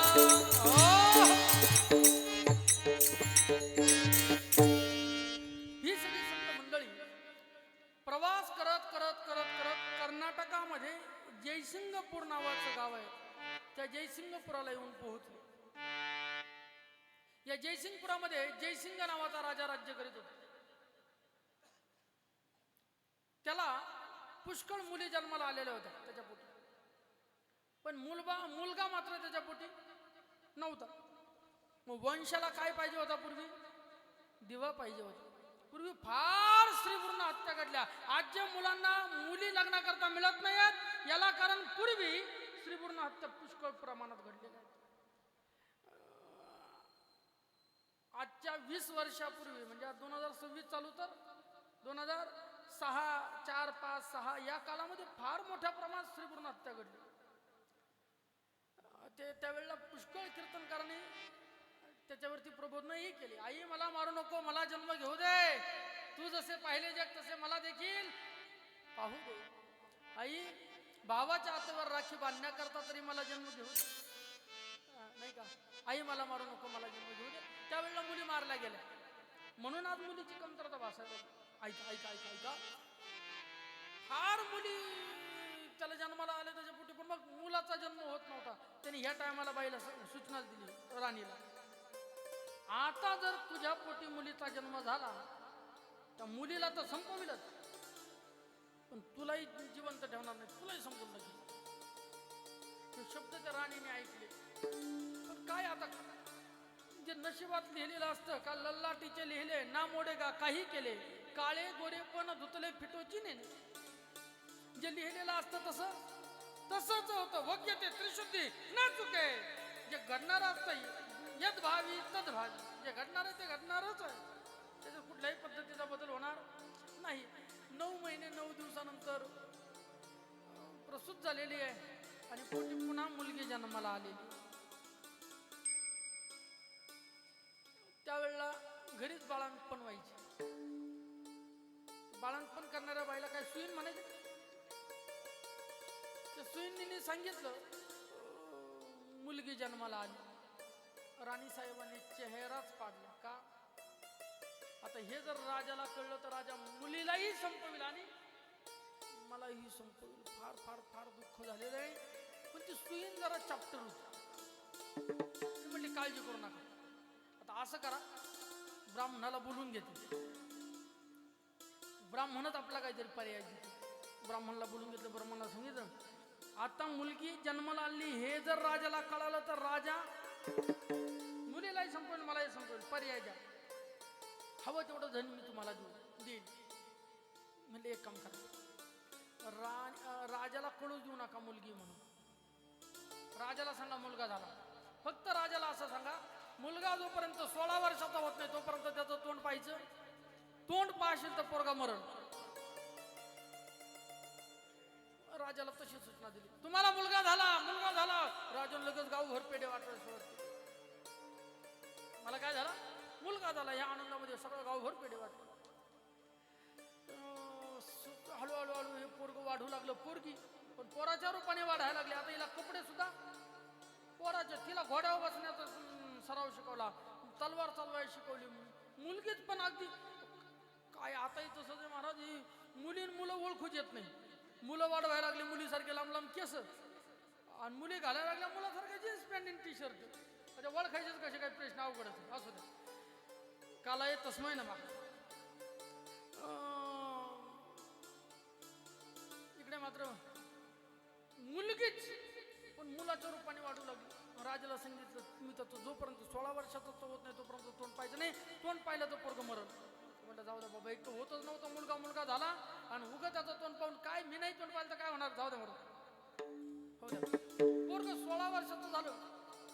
मग मात्र पोरग मोठं झालं की बापाची काळजी असते. काय त्याचं काय लावून दिलं पाहिजे. सावधान लग्न लावून दिलं पाहिजे. मग शेजारच्या राज्यामधील एक सुंदर मुलगी पाहिली. ती राजाची मुलगी होती. पाहता काय लग्नाची तारीख ठरली. एवढंच नाही, नवरदेव नवरी एका मंडपात आले. एवढंच नाही, लग्नही झालं. एवढंच नाही, पोरगी नांदायला सुद्धा घरी आली. आणि त्याच रात्री राजकुमाराच्या वेशात असलेली राजकुमारी जीव द्यायला निघाली. का? फार मोठी फसवणूक माझ्या बापाकडून या मुलीच्या बापाची झालेली आहे. मी मुलगीच आहे, एका मुलीचा मुलीसोबत विवाह लागलेला आहे. ही बातमी जर हिच्या बापाला कळली तर हिचा बाप माझ्या बापाला जिवंत ठेवणार नाही, नाही तर माझा बाप तरी भांडण झाल्यावरती हिच्या बापाला जिवंत ठेवणार नाही. म्हणजे दोघापैकी एका कुलाचा कोणाचा तरी नाश हायच आहे. आणि राजा मरेल तेव्हा मरेल, पण सैन्य तर आधीच मरणार आहे. किती मोठ्या अनर्थाला कारण मी ठरलं, त्यापेक्षा मी जीव देऊन टाकतो. अशा पद्धतीचा विचार तिच्या मनात आला, जीव द्यायला निघाली. झाडाला वर रस्सी बांधलेली आहे आणि आता फाशी घेऊन म्हणणार तेवढ्यामध्येच कानावर भजन पडलं. जय जय राम कृष्ण हरी, जय जय राम कृष्ण हरी. बोला जय जय राम कृष्ण हरी, जय जय राम कृष्ण हरी. जय जय राम कृष्ण हरी, जय जय राम कृष्ण हरी.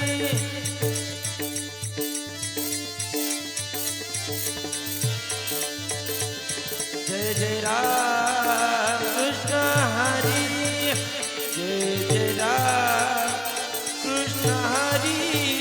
जय जय राम कृष्ण हरी, जय जय राम कृष्ण हरी. जय जय राम कृष्ण हरी, जय जय.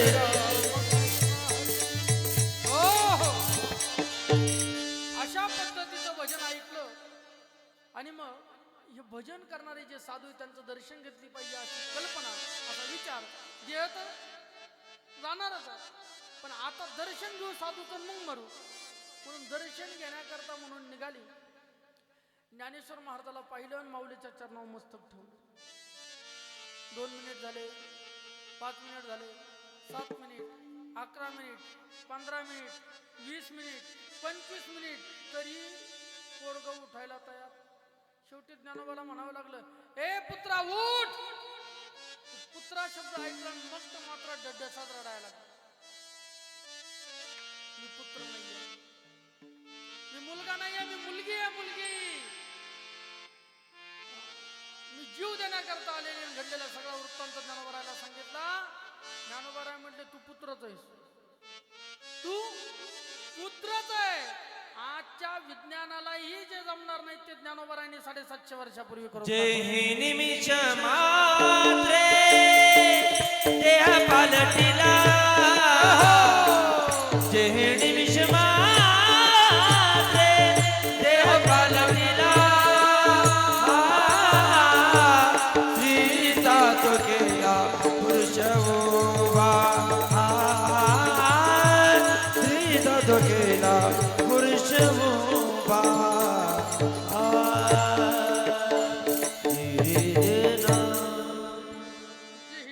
मात्र देह पालटिला.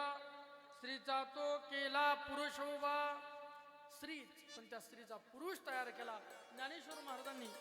ही किमया हे चमत्कार जशी वेळ पडेल तशा पद्धतीने घडून आणलेला आहे. पुढे ही सगळी मंडळी तीर्थयात्रा करत करत करत करत कराडला आली. कराडवरून ही मंडळी सातारा मार्गे आळंदीला पोहोचली. सासवड वगैरे सगळं करत आळंदीला येऊन पोहोचल्याबरोबर पुढे आपण पंढरपूरला गेलं पाहिजे. कार्तिक यात्रा जवळ आलेली आहे आणि मग पंढरपूरला आपण जावं. कारण ज्या वेळेला पांडुरंगाने सांगून ठेवलेलं आहे वारकऱ्यांनी कमीत कमी 2 वेळेला तरी न सांडावे दोन्ही वार. मला कमीत कमी नाही तुम्हाला नित्य माझ्याजवळ येणं होत, कमीत कमी आषाढी आणि कार्तिकीला आषाढी कार्तिकी विसरू नका मत सांगतसे गुज पांडुरंग. म्हणून आषाढी कार्तिकी भक्तजन येती, चंद्रभागे मध्ये स्नान जे करती, ज्याने दर्शन घेतलं तया होय मुक्ती, केशवासी नामदेव भावे ओवाळती. असू द्यात कार्तिकी वारी जवळ आलेली आहे आणि मग ज्या वेळेला वारी जवळ येते त्यावेळेला वारकऱ्याला संपदा सोहळा आवडत नाही. त्याच्या मनाला पंढरपूरला जाण्याचा टकला लागला टकळा पंढरीचा, लागला टकळा पंढरीचा, संपदा सोहळा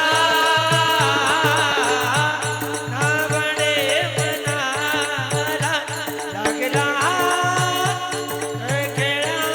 हो, लागला टकळा पंढरीचा, पंढरीचा. संपदा सोहळा नावडे मनाला, करीते टकळा किंवा लागला टकळा पंढरीचा. काल आमच्या सचिन दादांनी एक वाक्य सांगितलं जेवता जेवता. आपले म्हटले दिंडी निघणार आहे, संताजी महाराज जगनाडे महाराजांची दिंडी निघते किंवा इकडे माहेश्वरी समाजाची दिंडी नाही का, दिंडी निघते. या वर्षी दिंडीत चला, आग्रह आहे तुम्हाला. म्हणजे या वर्षी दिंडीत चालण्याचा आग्रह करतो. पुढल्या वर्षी आग्रह नाही केलं तरी तुम्ही म्हणाल वारी कधी. वारीचा प्रभावच असा आहे. वारीत जेव्हा माणूस सुरुवातीला फक्त त्याला तयार करावं लागते, चला म्हणावं लागते. व्यसन आहे ना, व्यसन व्यसन सुरुवातीला बघा द्यायचं असतं फुकट. याला माहिती आहे आज याला फुकट पाजलं का उद्या इथून पुढे तो आपल्याला फुकट पाजणार आहे का. त्याला एकदा चटक लागली का मग तो काही सोडणार. तसं पंढरपूरला फक्त एकदा चालण्याचा आग्रह करायचा असतो. वारीत लोक चालायला लागले की पाय दुखतात, कधी कधी पाऊस पडतो, चिखल असतो, मग ते चालणारला असं वाटतं नको नाही करायची वारी. ते तेवढ्या वेळा पडतो 15 दिवस त्याचा असा निश्चय झाला होतो नाही करायची वारी. पण ते 15 दिवस पुन्हा घरी आला का अशा बाता मारतो. काय आनंद पंढरपूरचा, काय आनंद दिंडीचा, काय आनंद वारीचा, काय दिंड्या, काय पताका, काय भजन. आणि मग सारखी वाट पाहत असतो कधी कधी पंढरपूरची वारी येईल. चला हो, चला हो, जय हो. चला हो पंढरीला जाऊ, चला हो पंढरीला जाऊ, जीवाचा जीव लगा पाहू, जीवाचा जीव लगा पाहू, जीवाचा जीव लगा पाहू. संत महंत मोतील बेटी, संत महंत मोतील बेटी, आनंद गाऊ वाळवंती, आनंद नाचू वाळवंती. चला हो, चला हो, चला हो पंढरीला जाऊ, जीवाचा जीव लगा पाहू, जीवाचा जीव लगा पाहू, जीव लगा जीव लगा पाहू. मग मात्र वारकरी पंढरपूरला जायला निघतात. तसे ज्ञानेश्वर महाराज, निवृत्तीनाथ, सोपान काका, मुक्ताबाई, चांगदेव महाराज, सगळे सगळे सगळे मंडळी, सावतोबा, ही सगळी मंडळी जी तीर्थयात्रा करीत आलेली होती. माऊली सोबत होती ती सगळी मंडळी पंढरपूरच्या दिशेने निघाली. वाखरीच्या जवळ जवळ आले आणि आता पंढरपूरला जाऊन पोहोचणार तेवढ्यात लांबूनच मंदिराचा कळस पाहिला. जळझळीत सोनं सळा कळस दिसतो सोज्वळा. ते पंढरपूर सुंदर दिसू लागलं. बरवे बरवे पंढरपूर विठोबा रायाचे नगर. आणि इतका आनंद अंतकरणाला होऊ लागला जसे काही एखादी सासूरवासीन माहेरला यायला निघाली आणि मग माहेर लांबून पाहिलं तरी तिला जसा आनंद होतो तसं शेवटी म्हणावं लागलं हे माहेर संतांचे नाम या हे माहेर संताचे, हे माहेर संताचे, माहेर संताचे, माहेर संताचे. नामया स्वामी केशवाचे, नामया स्वामी केशवाचे. माहेर संताचे, माहेर संताचे, माहेर संताचे, माहेर संताचे. ही पूर्ण यात्रा चालली 2 वर्ष 8 महिने. किती वर्ष? 2 वर्ष 8 महिन्याची यात्रा. आणि याच यात्रा काळामध्ये ते घुमानला गायी कापलेला प्रसंग, नामदेव महाराजांनी ते जिवंत केले वगैरे तो प्रसंग, अशा बऱ्याच कथा आहेत. पण आता काय होतं वेळेच्या अभावाने आपल्याला पळावं लागतं. त्यामुळे काही कथा आता सगळ्या याच एकाच पात्रात नको, एकाच सत्रात जर सगळं सांगितलं, एकाच कथेत सगळं सांगितलं तर पुढल्या वर्षी सचिन भाऊ माझ्याकडे दुर्लक्ष करतात नाही का. त्यामुळे आता राहू द्या, काही कथा पुढल्या वर्षी असू द्या. मग मात्र ही सगळी मंडळी पंढरपुरात आली. चंद्रभागेचं स्नान झालं. पांडुरंगाचं दर्शन घेतलं. पांडुरंगाने नामदेवरायाला पाहिलं. पांडुरंगाचं सगळ्यात जास्त प्रेम नामदेवरायाला मिठी मारली. आणि आता मात्र देव म्हटले माझ्या सगळ्या संतांनी तीर्थयात्रा केली ना, आता मी याचं काय घालणार. तीर्थयात्रा झाल्यावर लोक काय घालतात, मावंद. हे मावद शब्द येतो. मावद लोक मावंद म्हणतात. मावद म्हणजे मा म्हणजे नको, वद म्हणजे सांगू. सांगू नको काय काय केलं ते. लोकांचं असं पाप केलेलं सांगत नाही, भडवे पुण्य केलेलं गावभर सांगतो. पाप सांगायचं, उघड करायचं पाप, आणि पुण्य झाकून ठेवायचं. कैसं जैसे कृष्णवला फुले पांघरवी पेरिले, तैसी झाके निपजले दान पुण्य. जसे शेतकरी माणसं धान्य पेरल्याबरोबर लगेच पाठीमागून काय करतात, रासनी करतात. रासनी, धान्य पेरलं, रासनी जर केली नाही तर पशु पक्षी धान्य घेऊन जाते. धान्य झाकलं पाहिजे. जसं तो धान्य झाकतो तसं आपण पुण्यकर्म झाकलं पाहिजे. लोकांना फार घाण सवय, पुण्य सांगायचं आणि पाप झाकायचं, पाप सांगायचं आणि पुण्य झाकायचं, असं घडलं पाहिजे. मावद मग देवानी मावद्याचा कार्यक्रम ठेवलेला आहे. सुंदर अशा पद्धतीने स्वयंपाक वगैरे बनवला आणि स्वतः देव त्या पंक्तीत सगळ्यांना वाढवू लागले. देवाचं नामदेवावरती इतकं प्रेम होतं की देव नामदेवाच्या ताटात जेवायला बसला. आणि शिंप्याच्या ताटात जेवायला देव बसलेला पाहिलं. आणि या आळंदी पंढरपूरच्या असलेल्या ब्राह्मण लोकांनी निषेध केला देवाचा. देव वाटला म्हणले, इटाळला म्हणले देव, हे कोणाच्याही घरात खायला लागला. मग देवाला त्यावेळेला शिक्षा दिली, प्रायश्चित्त. चंद्रभागे स्नान आणि पंढरपूरला प्रदक्षिणा. चंद्रभागे स्नान केले, पंढरपूरला प्रदक्षिणा केली, तेव्हा देवाला आपल्यात घेतलं. असू द्या. मग मात्र अशा पद्धतीने सगळी तीर्थयात्रा पूर्ण झालेली आहे. एक दिवसाचा प्रसंग. ज्ञानेश्वर महाराज पांडुरंगाजवळ आले. पांडुरंगाला सांगितलं, पांडुरंगा, ज्ञानदेव म्हणे विठ्ठलासी शिवरांजनी, समाधान तुझी होसी, परी समाधी तुझ पासी घेईन देवा. देवा, आता माझी समाधी घ्यायची इच्छा आहे. न लगे मज मुक्ती, न लगे मज भक्ती, तुझ्या चरणी आरती थोराथी. देवा, मला आता समाधी घ्यायची. हे ज्ञानोबाचे शब्द ऐकले. नामदेवराय धरत होते, डोळे भरून आले नामदेवाचे. अरे, ज्यांची संगत मला घडली,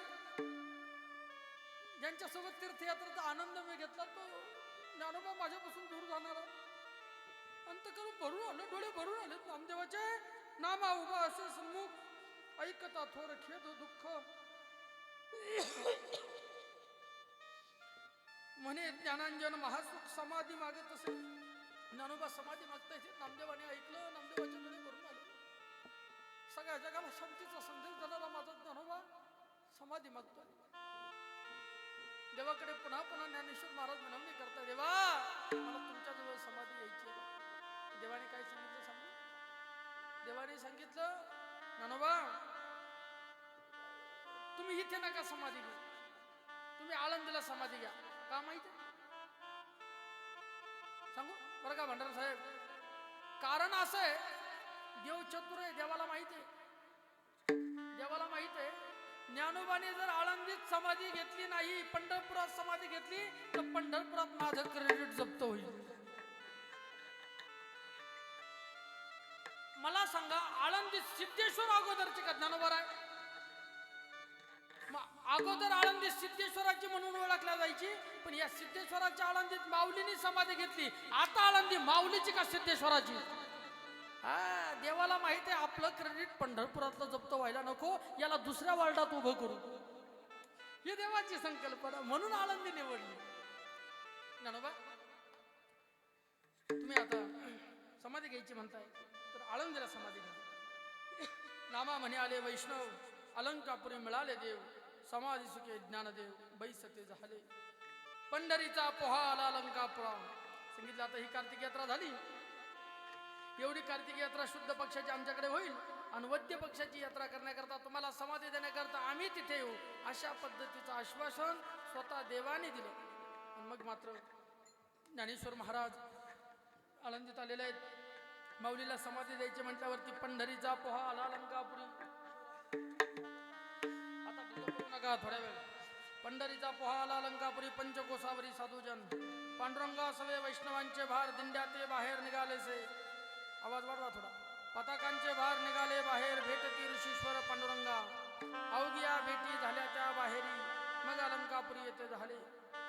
आल्याड पल्याड पताकांचे भार, मध्ये मनोहर इंद्रायणी, इंद्रायणी झुळझुळ वाहू लागली. पिवळ्या पारव्या आणि हिरव्या निळवर्ण साऱ्या लखलखीत अशा पद्धतीच्या पताका दिसून लागल्या. जरी जार तरी झाल्या रानभरी, विजा त्यावरी खेळताती. समुदाय वैष्णव मिळाले से भारी, महोत्सव गजरे आरंभिला. या आळंदी क्षेत्र समाजाला का निवडलं? आळंदी क्षेत्राचा महिमा ऐका. नित्य अनुष्ठान ये तीर्थी, जो कोणी आळंदीमध्ये अनुष्ठान करतो. आळंदीत दुसरा राग, आळंदीमध्ये जो कोणी नित्य अनुष्ठान करतो त्याचे पूर्वज उद्धरती. जे का अन्नदान करते ते पावती वैकुंठ. आळंदीत जो अनुष्ठान करतो त्याच्या पूर्वजांचा उद्धार होतो. आणि जो आळंदीत अन्नदान करतो तो अन्नदान करणारा वैकुंठाला प्राप्त होतो. मग कुठे करायचं अन्नदान? माझी ज्ञानोदय वारकरी शिक्षण संस्था नावाने संस्था आहे. 35 लेकरं संस्थेत शिकतात. यायचं तिथे अन्नदान करायचं. खरं काय? जोग महाराजांची वारकरी शिक्षण संस्था तिथे अन्नदान करायचं. विठ्ठल वारकरी शिक्षण संस्था आमच्या गुरुवारी राऊत बाबांची, तिथे अन्नदान करायचं. हनुमंत महाराज मते बाबांच्या संस्थेत अन्नदान करायचं. आळंदीत येऊन अन्नदान करावं. का? जे का अन्नदान करते ते पावती वैकुंठ. आळंदी क्षेत्राचा महिमा ऐका. तिथे आजान वृक्ष, आजान वृक्षातळी हरिकथा, नित्य जो नर करी तत्वता, तो न जाय यमपंथ ऐसे जगन्नाथ बोले. आजान वृक्षाखाली जो कोणी धर्मकीर्तन ऐकतो, कथा करतो, तो यमपंथाला जात नाही. हे देवाचे वचन आहे. द्वारी सुवर्णाचा अश्वत्थ, ज्ञानेश्वर महाराजाच्या दारासमोर सोन्याचा पिंपळ आहे. नित्य पूजले अस्वस्थ. तो जर पिंपळ आपण नित्य पूजन त्याचं केलं तर आपल्याला आरोग्य प्राप्त होतं. आणि लक्ष्मी न सांगे तया सत्य, आर्त पुण्य होते. लक्ष्मी त्याला सोडित नाही. ज्याला वाटतं माझ्याकडे फार लक्ष्मी असेल, त्यांनी ज्ञानेश्वर महाराजांच्या दारासमोरचा सुवर्ण पिंपळाची पूजा केली पाहिजे. आता हा पिंपळ, हा सोन्याचा पिंपळ ज्ञानेश्वर महाराजांच्या दारातच काय काय तर याचं उत्तर असं आहे, ज्या वेळेला ज्ञानेश्वर महाराजाकडे आपण जातो त्यावेळेला दारी सोन्याचा पिंपळ आहे. त्या सोन्याच्या पिंपळाकडे आपले काय होते? पाठ होते आणि माऊलीचं दर्शन होते.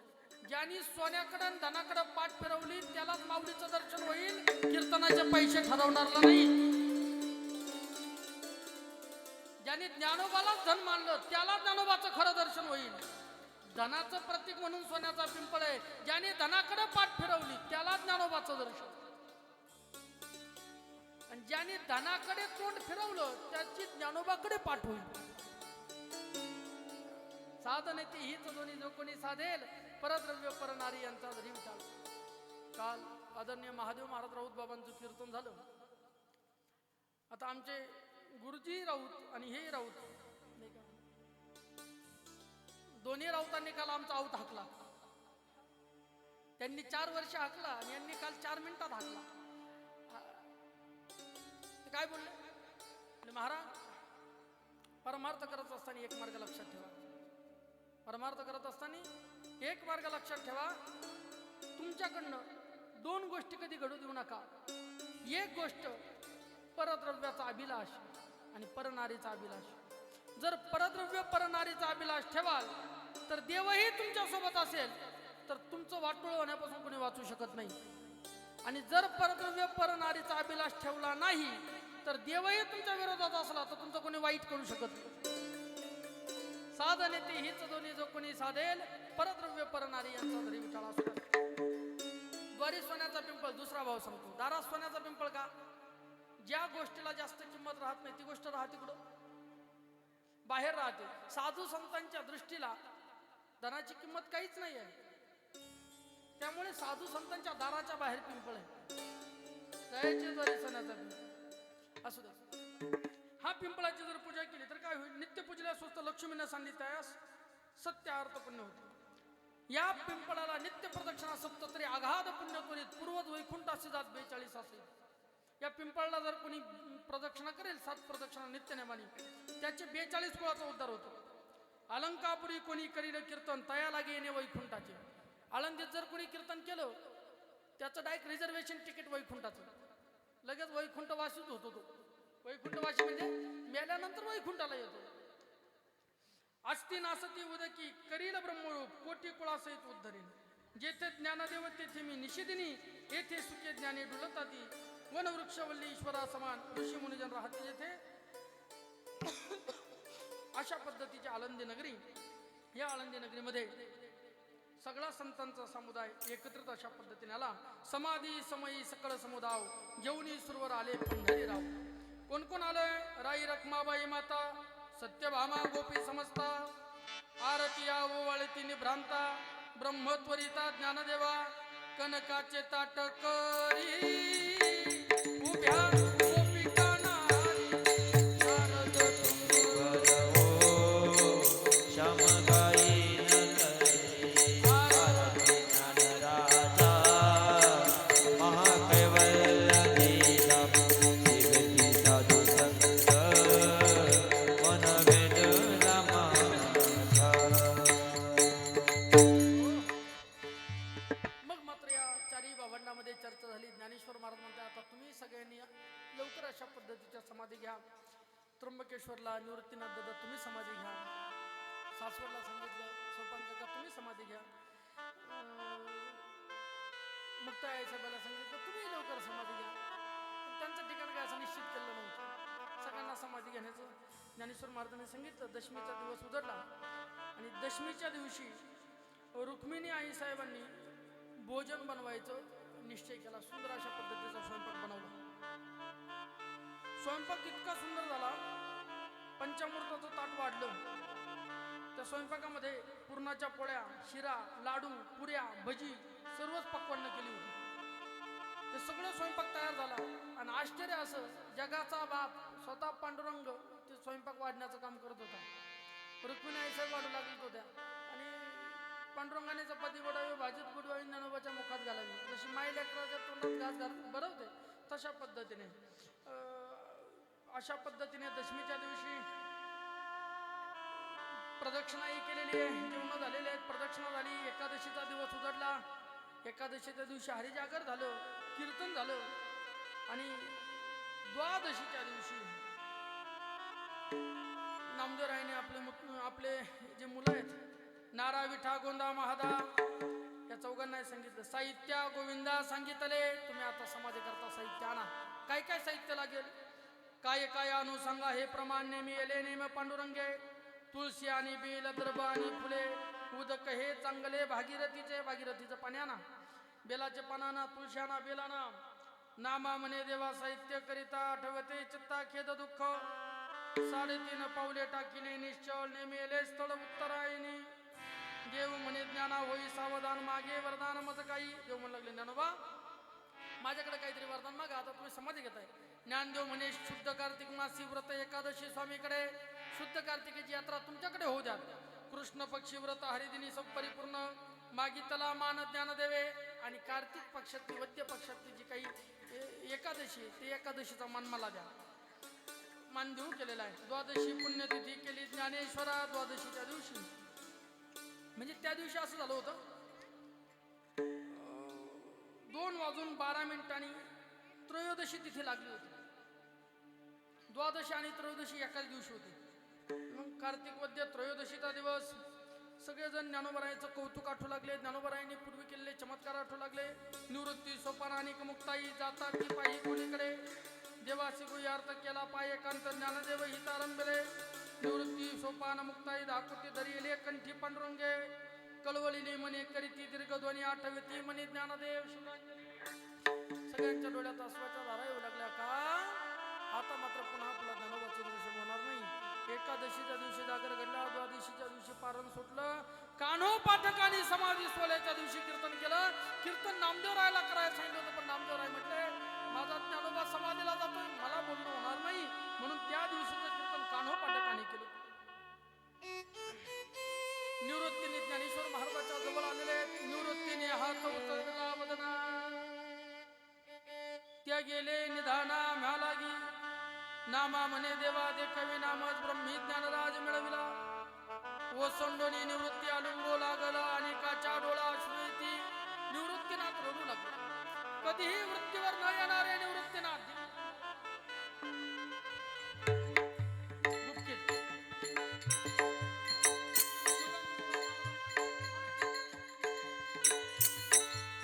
निवृत्तीनाथ महाराजांनी ज्ञानोबरायला जवळ घेतलं ज्ञानोबाच्या चेहऱ्यावर हात फिरवला निवृत्तीनाथाच्या डोळ्याला अश्वाची धार लागली गुरु अवज्ञा कधी केल्या नाही अनेक गुरु शिष्य पण अनेकाच्या डोळ्या अश्रू येतील फेडी डोळ्याची अत्यंत परणे आता इसे कोणी सके नाही नामा म्हणे संत कासावी सुखारी लावी ती पदरावली सगळे साधू संत रडू लागले सगळ्या जगाला शांतीच्या संदेश देणारा ज्ञानोबाचा समाविष्ट होतो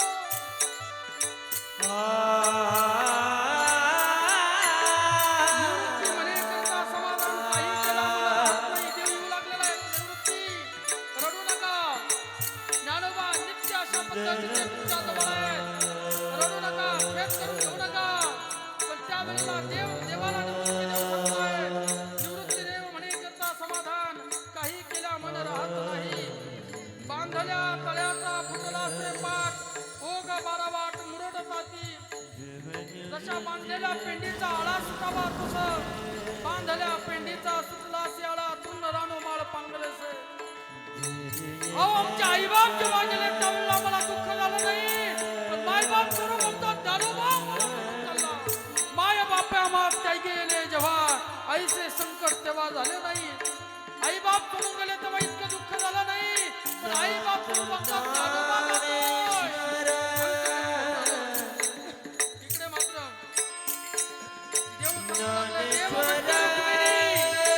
याची एकची योगी देखील नयनी हेची ज्ञान संजीवनी दान त्रैलोक्याची हे शब्द रुक्मिणी आई साहेबांनी ऐकले आणि शेवटी रुक्मिणी आई साहेब पुटपुटल्या धन्य धन्य दयाची खुशी ज्ञानदेव जन्मले धन्य त्या मातेची खुशी तिच्या पोटीमध्ये ज्ञानदेवाचा जन्म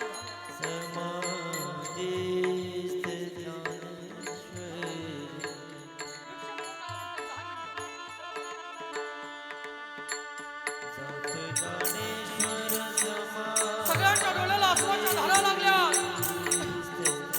आजपर्यंत ज्या विसोबा खेचराने ज्ञानोबरायला त्रास दिला होता तो विसोबा खेचर वारंवार ज्ञानोबरायच्या मुखामध्ये रडू लागला गुरुला केसाच्या ज्ञानोबराय आरक्त नयनाच्या ज्ञानोबराय त्या ज्ञानोबरायकडे पहिल्या गुलाबाच्या पाकळ्यांप्रमाणे ज्ञानोबाचे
माऊली माऊली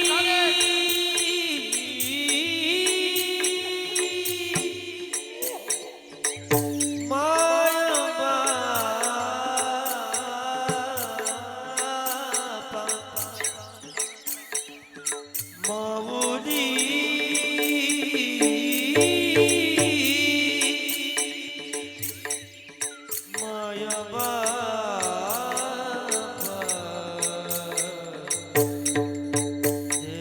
ज्ञानोबा आहे, जसजसे समाधीच्या विवरामध्ये उतरू लागले, कृष्ण डोळ्यासमोर आला मंडळी. इथं जर जाता थोडा. हा, हा. ज्ञानोबा आहे, समाधीच्या विवरामध्ये जसजसे उतरू लागले, तसतसं माऊलीचं शरीर थोडं थोडं थोडं अजून लागलं. ज्ञानोबा आहे, समाधीच्या विवरामध्ये पाय टाकू लागले. आता मात्र गुडघ्यापर्यंत माऊली दिसत नाहीये. आता माऊली खाली उतरू लागले, कमरेपर्यंत ज्ञानोबा दिसत नाहीये. सगळा समाज माऊलीचा मुखाच्याकडे हसतोय. अरे असं त्याच्या मुखाच्या मुखाचं तर पुन्हा मला दिसणार नाही. सगळ्यांच्या डोळ्याला हसू हसू दहा मिनिटं बाबा ज्ञानोबा समोर होता.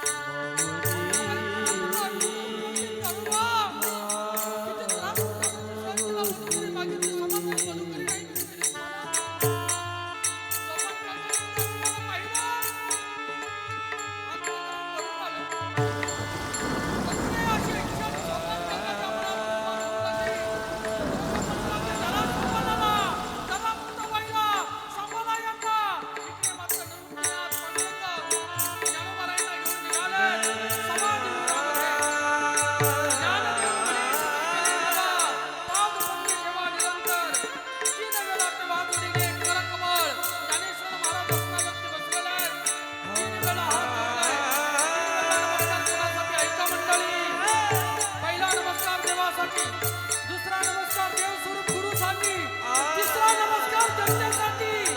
आम्ही जातो आमच्या गावात, आमचा राम राम घ्यावा, आमचा राम राम घ्यावा. म्हणून तिसरा नमस्कार समाजासाठी. ज्ञानेश्वर महाराजांनी डोळे झाकले, 3 वेळा तेव्हा बोलले कलंकवार, हाती गेले डोळे ज्ञान दिले. भीमरूपी मुद्रा लावली, भीममुद्रा डोळा, निरंजन मैदान झाले ब्रह्मपुत्र ज्ञानदेव. आता मात्र तुमच्या अंतर्गताने निवृत्तीनाथ.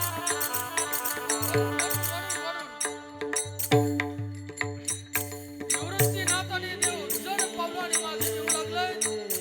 समाधीचा विवार बंद करू लागले. मुक्ताई म्हणजे नकालो विवार.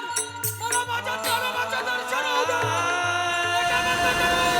मला माझ्या ज्ञानोबा डोळ्यांनी पाहू द्या. पाहू द्या मला माझा ज्ञानोबा. म्हणजे त्याला सोपानाला, त्याला मुक्ताला.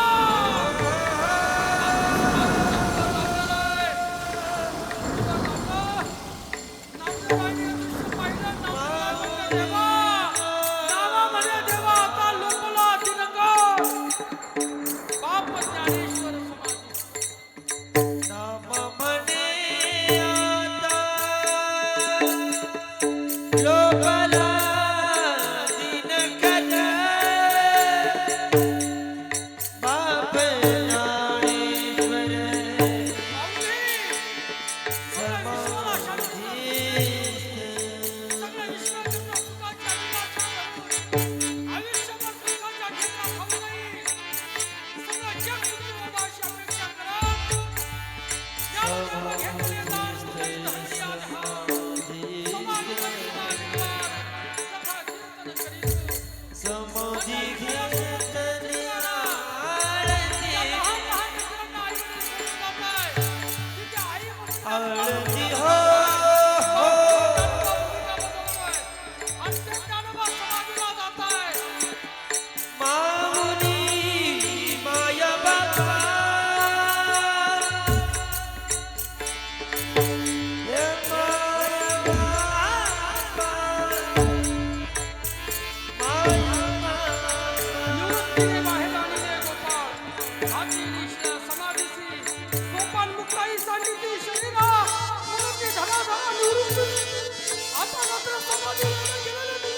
सोपान देवाला समाधी देण्याकरता आता वेळ झालाय आपला नाही का धावत्या वेगात.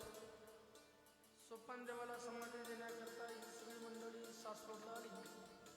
वार बुधवार प्रभात समय शिके 1218 दुर्मुख नाम संवत्सर 23 नोव्हेंबर 1216 त्रयोदशीचा दिवस. सोपान काकाला समाधी दिली सासवडला. सोपान काका हा ब्रह्मदेवाचा होता. सोपान काकाला समाधी त्रयोदशीला दिली. पुढे ही सगळी मंडळी जाता जाता पुणतांब्याला आली आणि पुणतांब्याला सांगदेव महाराजाला समाधी दिली. माझा एक भाऊ गेला, ज्ञानोबा गेला, माझ्या सोपानाने देह ठेवला. भावाच्या जाण्याने दुःख कमी होतो, पण जेव्हा मुलगा जातो ना मुलगा त्यावेळेला आईला दुःख जास्त होतं.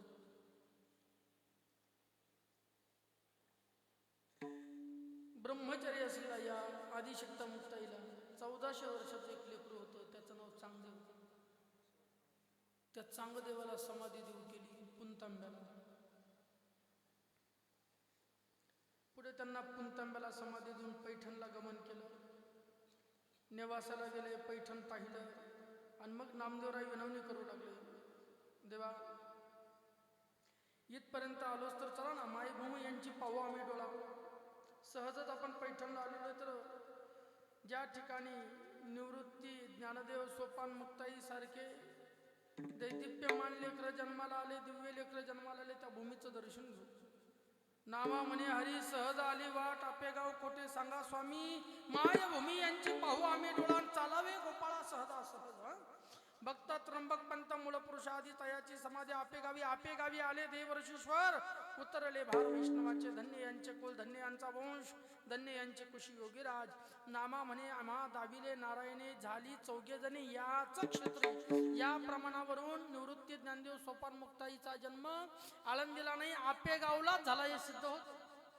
ऐका आता मात्र जेव्हा ही सगळी मंडळी शिवरांजनी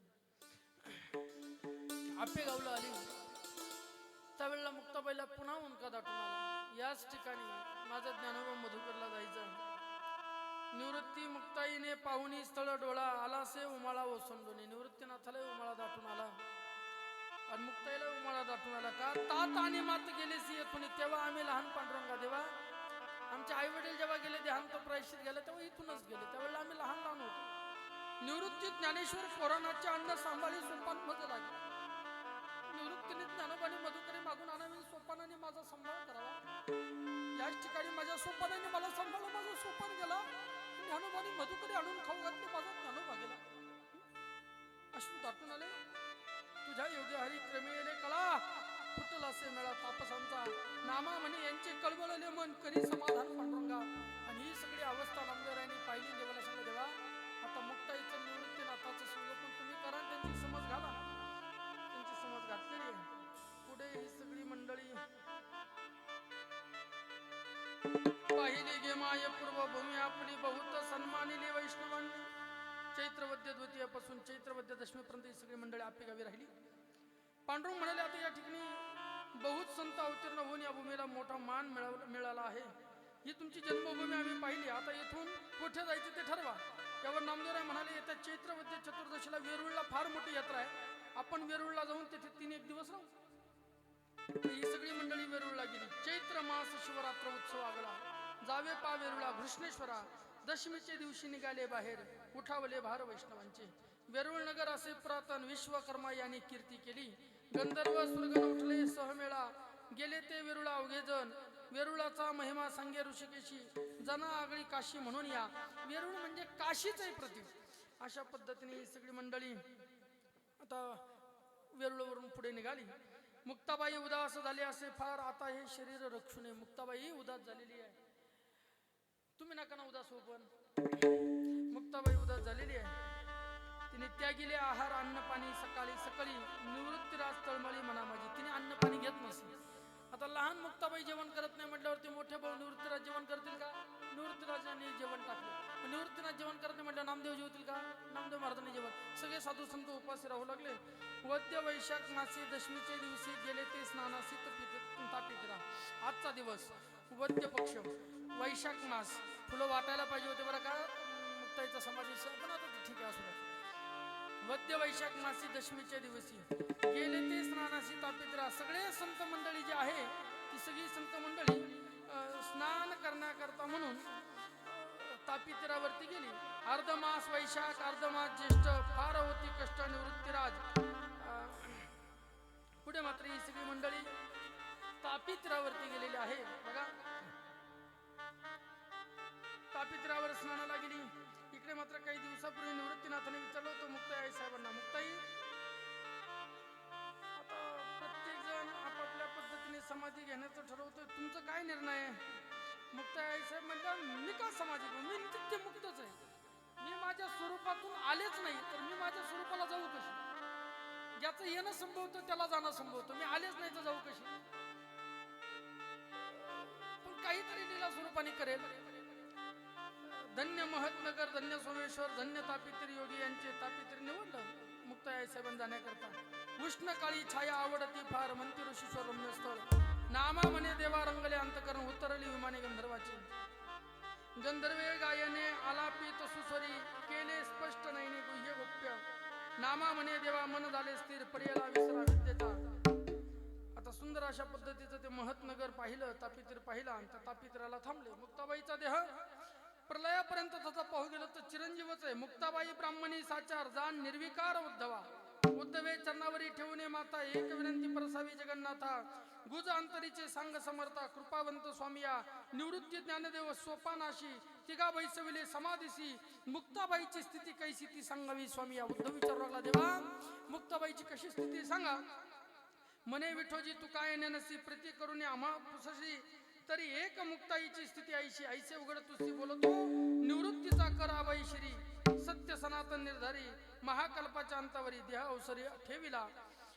तववरी बाईचे शरीर चिरकाळ नित्य निरंतर. मुक्ताबाई ब्राह्मणी साचार, जाण निर्विकार उद्धवा. मुक्ताबाई ब्राह्मणी स्वरूपाची निर्विकार अशा पद्धतीचं तू जाणून घे.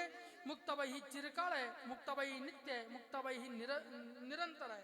अशा पद्धतीने एक दिवसाचा प्रसंग. ही सगळी मंडळी तापितरावरती स्नाना करता गेली. स्नाना करता गेल्याबरोबर प्रलयीच्या विजा चमकू लागलेल्या आहेत.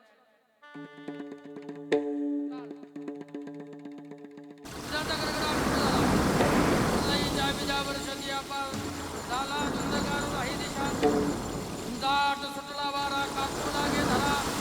देवची अप्सरा कालवले, नामा म्हणे देवा झाली कैसी गती पडेल से कंठ्यवजना. निवृत्तीराज म्हणे प्रलयीचा वारा सुटला शरंग राईचा वाटे. हलते गगन बोलती विमाने, गेले देहभान अवघियांचे. अवघियाचे डोळे झाकले एकदा. फार मोठा सुसोसचा वारा अशा पद्धतीने सुटलेला आहे.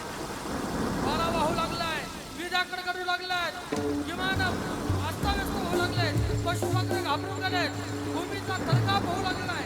अशा वेळेला निवृत्तीराज पांडुरंगराही रखमाबाई जरा म्हणती घाई मुक्ताईला. सगळे म्हणू लागले मुक्ताईला सांभाळा. ऋषी म्हणते हरी पातलेचे विघ्न, आता कैसे प्राण वाचतील. कोणाची अशुद्धी नाही, कोणाची अशुद्धी नाही जिया कोणा. म्हणती नारायणा उज्ज्वला, कडाडली विध निरंजनी जेव्हा. कडाडली विध निरंजनी जेव्हा. कडाडली विध निरंजनी जेव्हा. कडाडली विध निरंजनी जेव्हा. मुक्ताबाई जेव्हा गुप्त झाली. मुक्ताबाई जेव्हा गुप्त झाली. मुक्ताबाई जेव्हा गुप्त. आदिशक्ती मुक्ताई महाराज की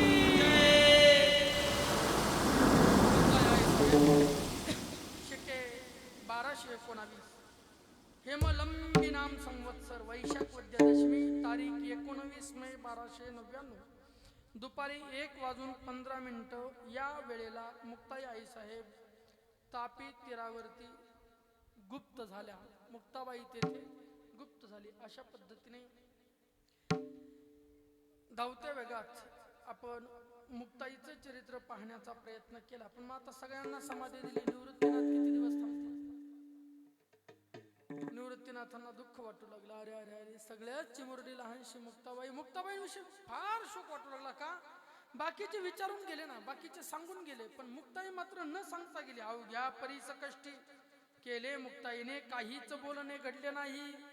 बाकीचे सगळे सांगून गेले, पण मुक्ताई न बोलता गेली, न सांगता गेली. याचं दुःख फार अशा पद्धतीने निवृत्तीनाथाला झालं.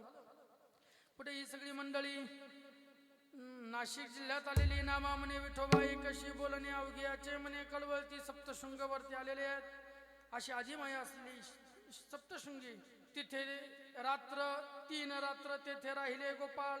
मग म्हणती सकळ चढता 3 रात्र तिथे थांबले. तिथून पुढे ही मंडळी मंडपी बैसले निवृत्ती नारायण. नारद कीर्तन पुढे होत पंचमीचे दिवशी गेले पंचवटी. नाशिक पंचवटीला आले. उतरले तटी गौतमीच्या. विसोबा खेचर परिसा भागवत अनेक ते संत बैसविले. सगळे संत सोबत होते. दशमीच्या दिवशी केले ते प्रस्थान. दशमीच्या दिवशी नाशिकवरून निघाले. विधी नारायण सांगत असे. उठले वैष्णव आणि ऋषिकेश. आले त्र्यंबकाचे निवृत्तीराय. त्र्यंबकेश्वरला आलेले निवृत्तीनाथ महाराज. आता त्र्यंबकेश्वरला आल्याबरोबर त्र्यंबकेश्वरला मोठा अशा पद्धतीचा पर्वत आहे. त्या पर्वताचं नाव ब्रह्मगिरी पर्वत. ब्रह्म जिथे गिरी रूपाने पर्वत रूपाने उभा आहे त्याला ब्रह्मगिरी अशा पद्धतीने म्हणतात. ज्ञानदेव मुक्ताई वटेश्वर चांगा निवृत्ती सोपान गातीरे सगळेजण जे काही सोबतची मंडळी होती ते सर्व साधू संत भजन करू लागलेले आहेत. ज्ञानदेवाचं कोणी भजन करतंय, कोणी मुक्ताईचं भजन करतंय, कोणी सोपानाचं भजन करतंय, कोणी निवृत्तीनाथाचं भजन, कोणी चांगदेवाचं भजन, कोणी वटेश्वराचं भजन करतंय. भजन करत करत करत ही सगळी मंडळी आता मात्र देवासमोर हात जोडलेले आहेत. नमो सत्य काळनाथ त्रिजगती. नमो गैनीनाथ अविनाश. गैनीनाथाला नमस्कार. नमो गुप्तनाथ तुझं नमन. नमो सद्गुरु परब्रह्म पूर्ण. अशा पद्धतीचं नमन निवृत्तीनाथांनी केलं. विठोबाचे हृदयाला से भरुनी झाकेले नयन निवृत्ती राजे. आता मात्र सगळ्याला समाधी देण्याकरता निवृत्ती होते. ज्ञानोबाला समाधी द्यायला निवृत्ती, सोपानाला समाधी द्यायला निवृत्ती, मुक्ताबाई गुप्त झाल्या तेव्हाही निवृत्ती होते. पण आता मात्र निवृत्तीला समाधी देते वेळी फक्त देव जवळ आहे. विठोबाचे हृदयाला से भरुनी झाकेली नयन निवृत्ती राजे. वा, लहान लहान भावंड मोठे मुळात तुम्ही. निवृत्तीनाथ रडू लागले. देवा तेच म्हणत होतो ना, पहिली समाधी मला द्यायला पाहिजे होती. आधी मोठ्याने जाण्या अगोदर लहान गेले. मोठ्याचा प्रेत लहानाच्या खांद्यावर जावं लागतो, पण इथे लहाने लेकरं माझ्या लहाने भाऊ माझ्या अगोदर गेले. म्हणून निवृत्तीनाथाला फार दुःख झालं. पुंडलिके आणले विठोबासी बाहेर. केला नमस्कार वैष्णवांनी. निवृत्तीनाथाला समाधीमध्ये पांडुरंगाने बसवलं आणि डोळे झाकलेले आहेत. झाकेले नयन निवृत्तीराजे. आता मात्र गेल्या त्या विभूती अनादी अवतार आता देवा फार आठवते. नामा म्हणे हरिधर विनादी. येते गैवर वसुंडोनी. द्वादशी समाधी दिदली निवृत्तीची. झाले उदासी अवघे जण. ज्येष्ठवद्य द्वादशी तृतीय प्रहर शके 1219 मध्ये निवृत्तीनाथाला समाधी दिली. दिगंबर स्वरूप असले विभूती निघून गेल्या. आता ऐसे कोणी होणे नाही. गेले दिगंबर. गेले दिगंबर ईश्वर विभूती. गेले दिगंबर ईश्वर विभूती. जाईल जगीरची जगामाजी जगामाजी. जाईल जगीरची जगामाजी.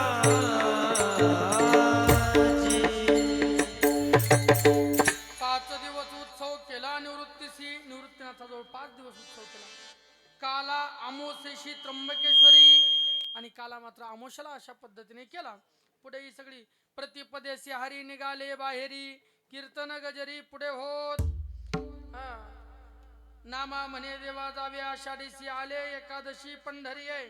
जे जे कार्य टाळी पिटती सकाळी चालली मंडळी वैष्णवांची. पंढरीचा पोहा निघाला बाहेरी. कीर्तन गजरी पुढे होत. शेवटची समाधी झाली. जैशी तैशी तुझ ऋषिकेशी समर्पिले. आपुल्या सत्ताबळे चालविले हरी. विष्णुदासावरी कृपा केली. ऐका आता ह्या सगळ्या समाध्या आपण ऐकल्या. का ऐकायची संतांची समाधी? समाधी ऐकल्याचे फलश्रुती काय? अभंग सांगतो. समाधी चरित्र जो करील श्रवण तया लागी येणे वैकुंठाचे. जो समाधी श्रवण ऐकतो त्याला वैकुंठात. आता तुमच्या सगळ्यांचं तिकीट रिझर्वेशन केलंय मी.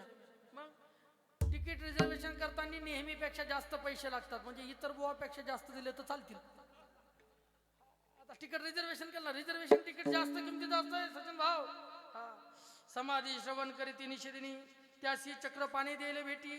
जो कोणी समाधी श्रवण ऐकतो त्याला देव नक्की दर्शन देईल. समाधी श्रवणाचा धरील विश्वास नाही नाही दोष पातकाचा. समाधी श्रवण करून जो समाधीवरती विश्वास ठेवतो त्यांनी कुठलेही पाप केले तरी त्याच्यावरती त्याला पापाचा दोष लागत नाही त्याला. समाधी विरक्ताची पतिताला वाराणसी कोटी कुळे त्याची उद्धरील. या विरक्ताच्या समाध्यात हे ऐकल्यानंतर आपल्या कोटी कुळाचा उद्धार होईल. जो कोणी बैसेल समाधी श्रवणा तया प्रदक्षिणा पृथ्वीची है. जो कोणी समाधी ऐकतो त्याला सगळ्या पृथ्वीला प्रदक्षिणा केल्याचं पुण्य प्राप्त होतं. स्वहित साधन सांगितले येथे परिसा भागवत लेखोकू झाला. नामा म्हणे हरी बोलिलो तुझे बळे वाहिली तुळशी दळे स्वामी लागी. अशा पद्धतीने समाधी उत्सव सगळा सांगितला. यानंतर नामदेव महाराज ज्ञानेश्वरांच्या भेटीविषयी हट्ट धरून फार शोक करू लागले. तेव्हा पांडुरंगाने अध्यात्माचा उपदेश त्यांना केला. तो आणि मी नव्हे तुझा ज्ञानदेव आत्मा माझा नाम्या उमज मानसी ऐसे बोल ऋषिकेशी. अशा पद्धतीने निवृत्ती ज्ञानदेव सोपान आणि मुक्ताबाई यांचं यथामती यथावकाश चरित्र सांगण्याचा प्रयत्न केला. उद्या चोखोबरायांचं चरित्र आपण सगळ्यांनी श्रवण करायचं. बरोबर 3ला म्हणजे 3ला या पुढे प्रदक्षिणाला वगैरे होणार आहे. आणि उद्या कीर्तन केसरी हरिभक्त पारायण उमेश महाराज दशरथे. भाग्य बा तुमचं जागर आहे बाबाकडे आणि कालाय बाबाकडे. हा बाबाचं कीर्तन या ठिकाणी उद्या होणार आहे. उद्या 3 वाजता कथा प्रारंभ होईल, 5ला कथा संपेल. मग बस मिलन 7 दिन का तुम्हारा हमारा रही जिंदगी तो मिलेगी दोबारा. हा आयुष्य शिल्लक राहिलं तर परत पुढल्या वर्षी भेटू. हा होईल का भेट सचिन भाऊ? तुम्ही ठरवली तर होईल, नाही तर मग काय. आता तसं त्यांच्याकडे बुवा लोकांची कमी नाही. बुवा लोक हात जोडू नये, आमचा नंबर लावा. काय कोराष्टॉक माझ्यावर काय कृपा झाली मुक्ताईची. मुक्ताईने इथं बोलून घेतलं. असं द्या चला ठीक आहे. पुढे शब्द दिला तसा भंडारा साहेबांनी. नाही त्यांनी बोलवलं तर रामकथा माझ्याकडे करू बालाजी मंदिरात म्हटलं. असं द्या. कृपा आहे कृपा आहे. तिथे प्रदीपदादांच्या मठात स्वामी समर्थांची कथा सचिनदादांनी ऐकली. त्यांनी मुक्ताई कथा इथं सांगायला लावली. मुक्ताई कथा ते भंडारा साहेबांनी ऐकली. त्यांनी रामकथा तिथं सांगायला लावली. आता तिथं रामाने सांगितलं पुढं का भागवतो सांगावं लागतं कोणाला. ठीक आहे असं द्या. त्या निमित्ताने सगळ्या ग्रंथाचा अभ्यास होतो, चिंतन होतो. चिंतने सर येतो धन्य धन्य काळ. सकळ मंगळ मंगळाचे चिंतनाच्या जोडी हातचे लाभ घडोघडी. असो झालेली सेवा याच ठिकाणी संत चरणावरती समर्पित करून सेवेला विराम देऊ. ज्ञानेश्वर